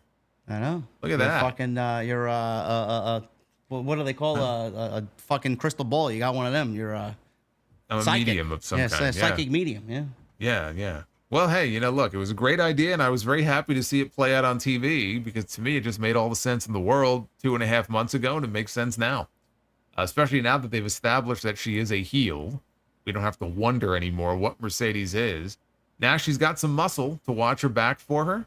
And the other thing I love about it is, clearly, it sets up the return of Jamie Hayter. Yeah. It's been far too long. It's been well over a year since we've seen her. She's been out. She's been off social media. No one even knows if she's alive and breathing. So she has stayed completely out of the conversation now. And the only question is, do they bring her back on TV in these next few weeks so that she's in Britt's corner at All In? Or the way I would do it, I wouldn't do that. I would save her as a surprise for that show. And I would have her come back as a surprise to aid Britt Baker. And then 2 weeks later at All Out, you could do a tag team match. You can have Britt and Jamie against Mercedes and Camille in Chicago. I'm with you. I think you saved that return for Wembley. Why waste that reaction 4 weeks before Wembley? I don't see why that would make sense. No. Guys, thank you very much. We're going to get into your super chats. But before I do that, first, follow us on social media. Everything you need is linked down below in the description. Same thing with the YouTube channels. Go and hit the subscribe button. Not only my channel, but Jason's channel as well. Again, everything you need is linked down below in the description. Hit that thumbs up. We need another 80 or so likes for 1,000. So if we can do that, I would love to see that. And super chats will remain open. So if you guys want to get something in, now is the time to do it. Jerome with a $5 super chat. Why do you think it's rare to book a tag team split with both guys on good terms? Because you can't make money off that. Right? I mean, wrestling, you make money off feuds. So that's probably the number one reason why. You can get more out of it if you split them up. But it's okay every now and then to not have them split up. Like if they wanted to push Montez Ford right now. You don't have to split up the Street Profits. You can still keep them together, but let him branch off and do a singles thing. But they could certainly do that with the New Day too. I've always thought Xavier needed to kind of break out and do his own thing. Maybe go after a singles title. Kofi's had his, Big E's had his. Xavier hasn't had his, so I'd like to see that too. And they can still be the New Day. Michelle with a 5. Roman, Heyman, and company must think highly of Sammy to add him back into the Bloodline story. And is it possible that Seth's actions Saturday could make him go heel? The Sammy addition is going to be interesting to see how Roman comes back and potentially lures Sammy back, or Sammy forgives Roman, or vice versa. As far as Seth, Jason, you think Seth could possibly go heel on Saturday if he ruins CM Punk on Saturday? I think it's possible. I think it's possible that we may get Punk at the end of all this as the heel. I mean, Punk, the way he's been screwing over McIntyre, been very heelish. Yeah. But Rollins going heel, which is more likely at the end of all this? That Rollins is the heel or Punk is the heel? Probably Rollins, I would think. Probably Rollins, but I think Punk would probably be a better heel than Rollins. I can't see WWE wanting to just willingly give up the sing-alongs, or Rollins rather give up the sing-along. Well, yeah, but I just feel like with Punk though, there's probably more matches for him for now as a babyface against heels. Yeah. So of the two, probably more likely it would be Rollins. But I mean, as far as Saturday goes, I don't think anybody is going to be turning heel coming out of this one. No. Andrew Cool with a 199. You see Priest joining LWO with Rey and Dragon Lee. Well, we did talk about that earlier in the show, Andrew. That was something I had raised because Ibu of Wrestling Purist actually posted a thread on social media that kind of raised that discussion. It's a possibility, but having him go from leader of one group to leader of another group so soon is a little outlandish. But yeah, we'll see. Right now, we got to get him through Gunther on Saturday at SummerSlam. That guy Jaeger with a 5. Still can't believe JD and Solid Monster are sharing a screen together. Thank you guys for all your dedication, enthusiasm, and consistency through your craft. Thank you, brother. Appreciate that. Thank you, Jaeger. Jason and I are on screen for the last 5 years for House of Glory. You just might not know. It's true. Arrangements with a $4.99 after seeing Zilla Fatu perform at House of Glory this past weekend. Do you guys think he'll be ready anytime soon for WWE, or does he need more work? I mean, if he continues to perform with the enthusiasm that he did on Friday night, it's not going to take that much time for him to be in WWE. But I think working the indies for a few years is going to do him very well. You can tell he's still very young. But, man, the energy he gave on Friday night, man, that is going to take him a long way. Yeah, I mean, you can see the potential is there. Yeah. But people have to remember he's only been wrestling, for a year. Yeah. And the match he had at the Hog Show on Friday, that was only his 20th match. So he's still very new to this. He's picking it up well, and he comes from that bloodline, so it's not surprising. I could see NXT expressing an interest in him, and maybe he could, end up in NXT, and they can, kind of pick up his training and development there. But I still think he's a couple of years away from that. So I don't think it's going to be anything, happening this year. He's still new, so there's no rush. But in time, yes, I do think that NXT is going to likely be the landing spot for him. Tyson Cook with the new membership. Thank you, Tyson. Otis, thank you for the recommitment. Appreciate you. Jose Perez with a $1.99. Guys, love to see you two review a pay-per-view together one day. OTS for life. Jose, that would be difficult because our big money nights are pay-per-views and we do them individually. You're lucky you're getting this show. We're burnt out already. Yeah. Tones. TNA pay-per-view. Yeah, well, TNA. Yeah, maybe. Worlds collide. Tone C with 17 months, sipping on an ice cold Japanese beer, getting hyped for SummerSlam. I'll be attending 2 years in a row. This card looks better than last year, in my opinion. Yes, I think SummerSlam this year looks a lot better than it does last year. And I think the story coming out of this year is a ton better than last year. So I'm very excited to see where we're going. Plus, we have Punk. In WWE. We didn't have Punk last year. He was wrestling for the other place, but I'm excited. I can't wait for Saturday. Hopefully we'll have a better main event than we got last year. Yes. I hope so. Mr. Premium with a $50 super chat. Well, it's my birthday. Another year around the sun, and I'm grateful to have made it this far. Just wanted to say thank you for all that you've done and given us as a community as well as a wrestling fan base. Keep up the good work. Mr. Premium, thank you very much for that, brother. Jason, happy I birthday, appreciate brother. it. Yes, happy birthday. I don't know what you're drinking, but hopefully it's cold. Arabian Night with a $7 super chat. SummerSlam's going to be a 3-hour pre-show, apparently, and not one tag team title match on the show. I wouldn't even mind a second Slim Jim Battle Royal on the kickoff. And listen, WrestleVotes, I believe, said that there might be some changes to the show, so we may actually get one of them. Who knows? David Thiering with a $20 super chat. What's up, JD and Solo? Just wanted to say great work at Hog this past weekend. Tuned in, and I thought you both did a solid job on commentary. I wonder what the commissioner has for the next surprise return/debut. Hashtag TNT. Well, I'm not privy to that type of information, David. You have to ask this guy. Well, I mean, we had a big surprise announcement when we announced Joe Hendry. You were in the building, so you know the reaction when he popped up on screen. And, look, if I told you, it wouldn't be a surprise, right? Yeah. So I have to keep that close to the vest. You understand. Yes.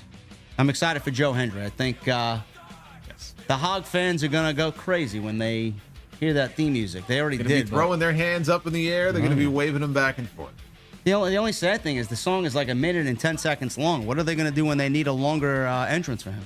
They're going to loop it. Oh, they'll loop it? Yeah. Well, I mean, it beats a Def Rebel theme. Fucking Christ. What song would he get if they had to come up with music for it? I cringe at the thought. What soundbite would they open with if they had a Joe Hendry theme that they had to put together? I mean, this Sheamus theme is really bothering me because, he has new music all of a sudden, and it's so fucking generic.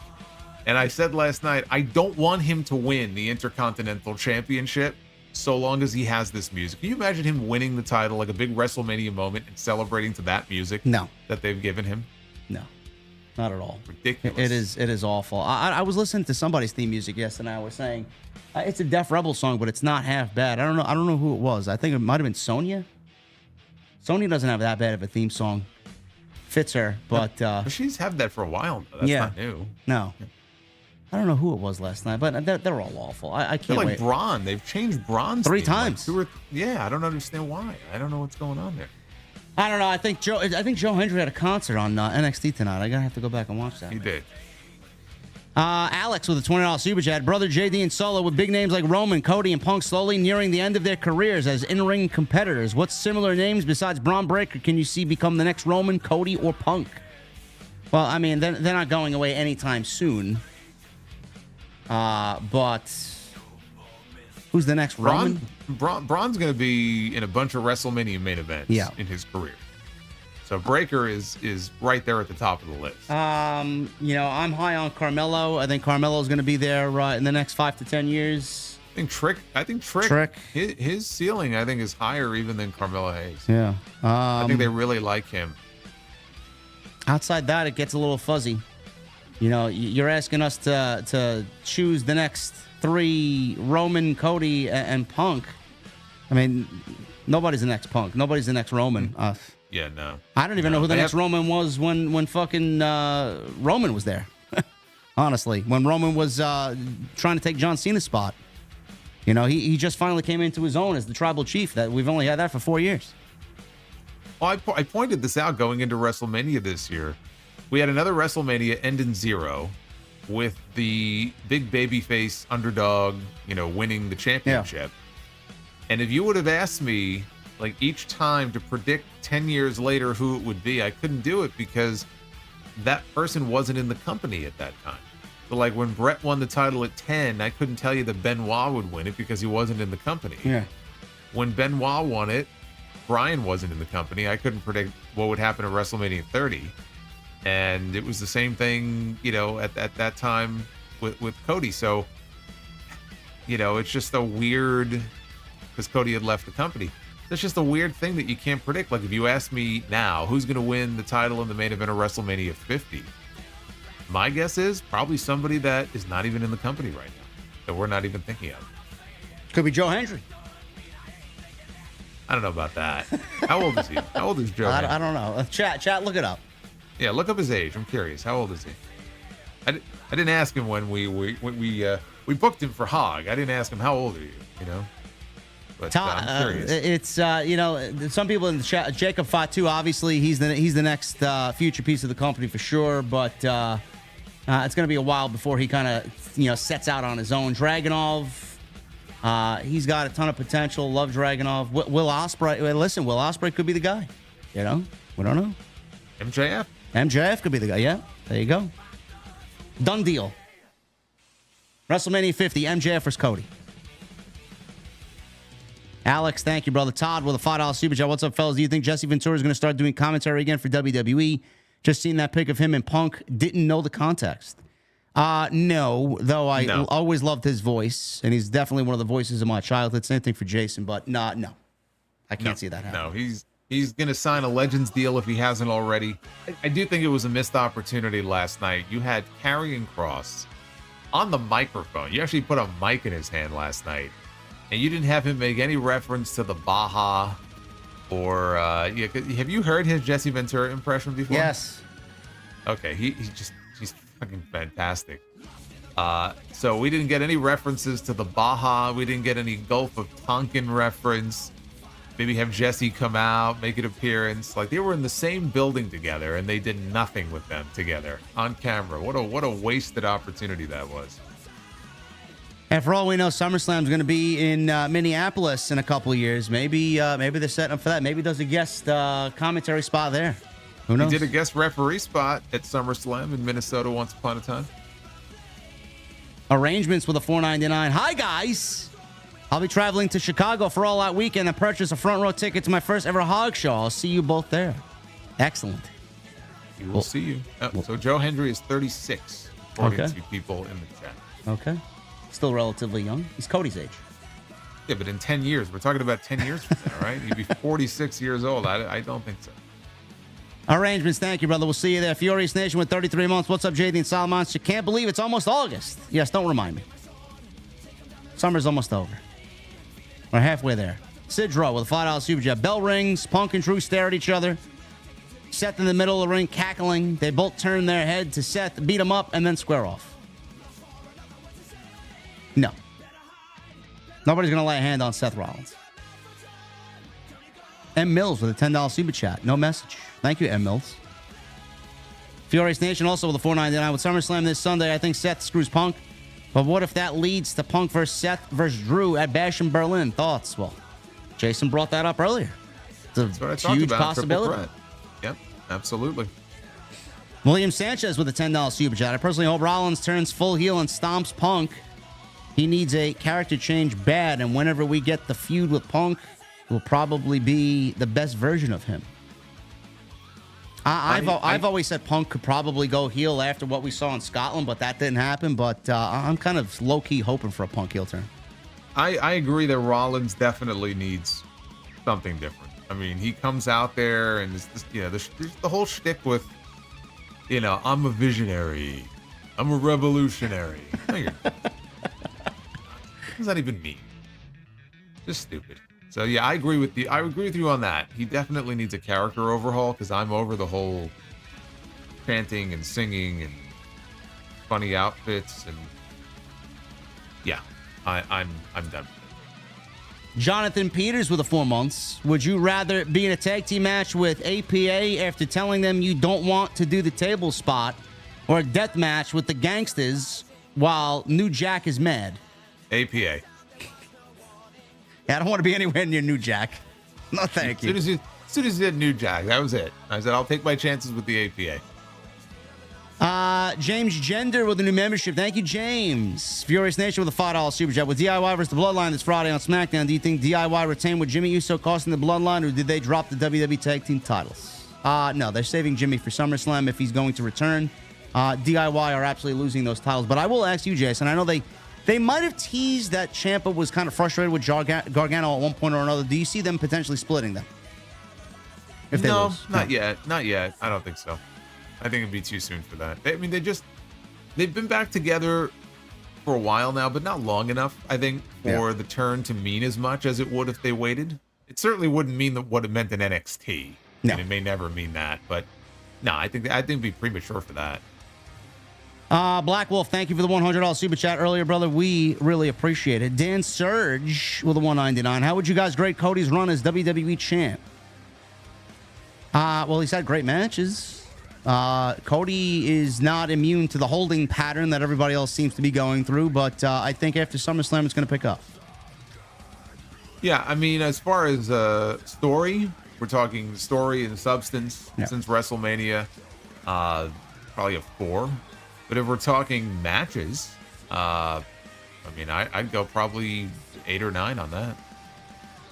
TK Banks with a $5 super chat. Prediction: The Rock will return on the 25th anniversary episode of SmackDown next month. Possibility? Maybe that first show for the USA Network? Yeah, well, I mean, look, we got a few things coming up. We have not only the 25th anniversary, like you said, we have the SmackDown return to USA in September. I think it's September 13th, I believe. First Raw on Netflix in January. I can't imagine he's not a part of that. Yeah. So take your pick. But yeah, the SmackDown stuff, I don't know if it might make more sense to wait until that first USA SmackDown, which is probably 2 weeks after the 25th anniversary. Yeah. So one or the other, though. I think it's a safe bet that we probably get a Rock appearance. Furious Nation with a $5 super chat. Also, when William Regal was Raw GM years ago, the way he announced Umaga as Umanga. No, Umanga. Umanga. Is highly underrated in my honest opinion. Thoughts? Well, there you go. Well, you know why he did that? Why? He did it on purpose because he knew it stood out for him. Yeah. So it would make people take more notice of Umaga just by him pronouncing it that way. It wasn't like it was a rib or, they asked him to do that. But he had enough foresight to know, look, we're still talking about it today, right? All these years later. Yeah. Because he just knew it would make him stand out more, which is very smart. But we're talking about Regal here, who is a very smart guy. Love Regal. Demeter Bullion. Oh boy. I don't know if I should read this name.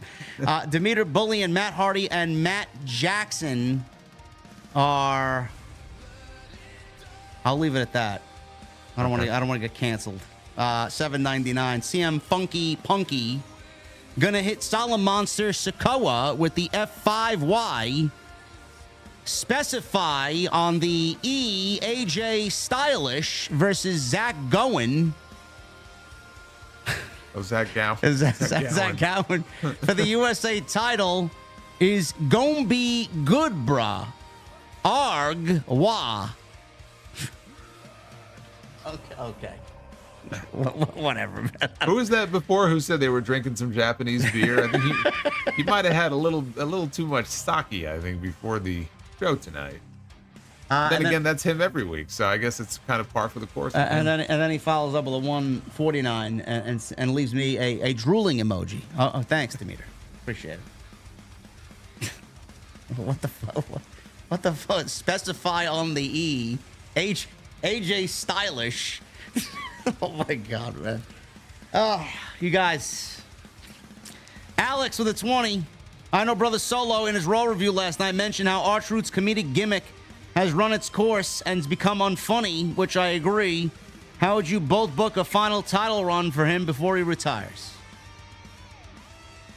I've already talked about this before. I think he's got a run in him, toward not necessarily even as champion, but just a story with him winding down and looking for that one last title run. But I mean, the thing is, like, he would have to completely drop the comedy stuff. Like, you cannot, it cannot be that version of R-Truth doing it. I just can't buy into it. But if he was to drop all of that and go on a serious run where he was going to try to win the world championship that he never won before in WWE, I think the fans would get behind that. And I think that's a story that could work, whether he wins in the end or not. But the comedy stuff is just so played out. That segment with Miz last night where he was just not funny. I mean, he's just trying to, he's just like the dumbest man on the face of the earth. And no one, you could hear in the background, like no one's laughing. No. Like, it's just ridiculous. It used to not be that way, but lately it's just been complete, just swing and a miss. Yeah, it's just like, it's just not funny anymore. It's run its course. The material is not good. And they just need to just move on to whatever the next thing is, because this ain't working. Black Wolf with the $10 super chat. I know I'm the odd man out, but I stand firm when I say I fucks with the learning tree. Legit, Jericho got me with this one, and yes, Brian Keith threatened my diabetic grandma to respect Chris Jericho. You may be the only one, bro. You and everybody else that donates to the learning tree super chat in Jason streams. They love the learning tree too. Oh, they do. Oh boy, do they ever. Alex, thank you, brother. Carl Stevenson with a $4.99. Punk versus Drew, Hell in a Cell. Loser leaves Raw.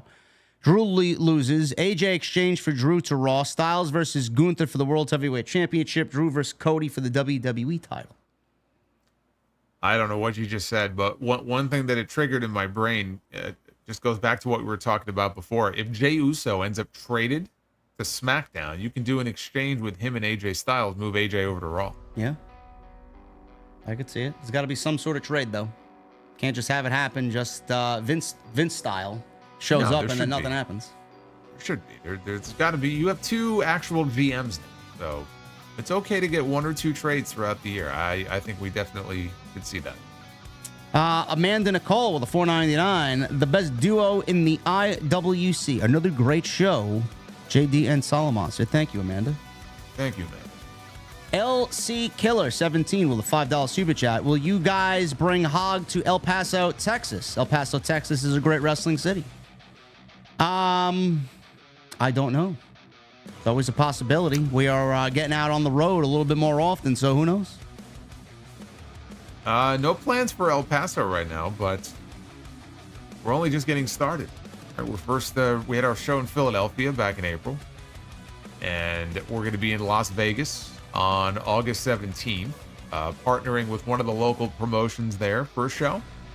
Chicago on September 5th. We did Boston back in May, that last weekend in May. So I think we'll be doing Boston again. I could see Florida in the future as well. So just keep an eye on the socials.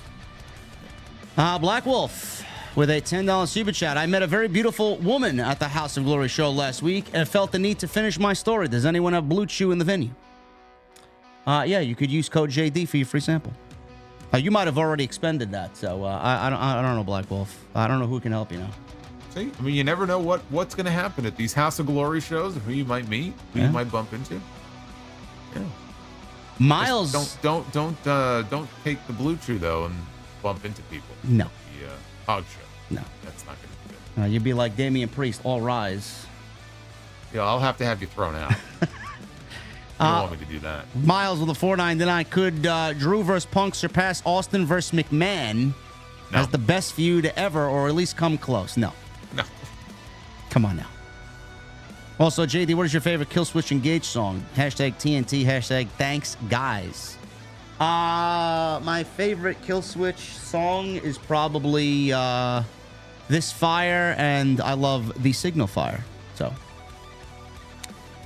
Lucas with a $5 super chat. Chances of Thursday Night Titans NXT is worth it, I believe, now. I'd love to see you going back to doing NXT reviews. I truly think NXT 2.0 is long behind us. Lucas, there is no plans for Thursday Night Titans. I'd have to discuss with my friend here if that's going to happen in the future, but probably not, because you guys asked me to watch NXT a couple of weeks back because she said, I don't know, you don't know what you're missing, man. I watched it, and I know exactly what I'm missing. Thanks, guys. Appreciate it. Still not a good show. Though the talent is great.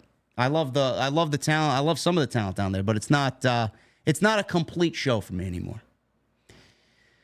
Demeter Bullion with a $1.99. He leaves me I don't know what this is. It looks like a YouTube emoji con with the New York City background. Thank you, brother. Appreciate it. And one more here before we get the hell out of here. Francis Luke with a $5 super chat. Congratulations to Dustin Rhodes and the Von Erichs as the new Ring of Honor 6-man World Tag Team Champions. I guess they are separated again. Yeah. Yep. Now tell me, what was the point of that? You're asking the wrong guy. What was the point of what was the point of even putting them together if they were just going to separate them again? As long as they stay over there and don't come over to AEW television. I don't give a shit what happens. I don't know why they need 6-man tag team titles over there. But you know they will, though. You know at some point they will. So. Well, we'll raise the concern when we cross that bridge. But we'll be on Collision in 2 weeks. I'm just hoping that we don't have anybody get hurt on Collision this week. They've had a terrible run of injuries on Collision over these last several weeks. So hopefully that's behind them now. Oh, good on Dustin for winning a championship, though. I mean, he's nearing the end of his career. What? We now have both of Dusty's sons are now champions in different promotions. There you go. And the Von Erichs, I guess they'll be with Ring of Honor from now on. Okay. It's great for them. Probably a good place. It's probably a good place for them. Yeah. All right, guys, we're about to get out of here. I'm going to leave it with Jason to sign us out of here. Thank you guys for all of the support and the people who came up to us at the Hog Show, both of us, on Friday. I know JD had some people that, came up to him, came up to me. 2 people in particular who said that they watch us religiously here on TNT every single week. And that just makes me very happy to hear that. So I hope you guys are enjoying the shows, not only here, but in Hog as well. And if you are at any of the Hog shows coming up that we talked about, don't be a stranger, don't be shy, and you can come up and say hello, because we love hearing from you guys. Alex with a last-minute super chat here, $10 super chat. It's so baffling when big names like Bianca Belair, Randy Orton, and Jey Uso are left off the second biggest pay-per-view of the year. Do you think the eventual 2-night SummerSlam changes that? I do. And not everybody needs to be on the show, because I trust the process more so in this administration than I did the last one. So Randy Orton's going to be in a world title feud. Don't worry about Randy Orton. Yeah, Randy Orton's going to be fine. And don't be so sure, even though he doesn't have a match, we talked about this, that Jey Uso is not going to be on the show. Yes. I think there's a better than decent chance he may end up being involved in some way at the end of that main event. And it is a little weird to see Bianca Belair, after such a dominating run, not be featured on the main show, but more than likely she will be Women's Tag Team Champion again. So I'm not worried about her either. I think her and Rhea are headed for a collision somewhere within the next 12 to 18 months. So that's my prediction there. But thank you guys very much for all of your support. Appreciate you and everything you guys bring to TNT on Tuesday nights. You guys know what to do. Follow us on social media. Follow us on YouTube. Everything you need is linked down below in the description. And please continue to hit that thumbs up. We are just about at 1,000 likes, so thank you guys very much. Until next week for episode 60, we'll talk about the fallout from SummerSlam next week on Tuesday Night Titans. We'll see you guys later.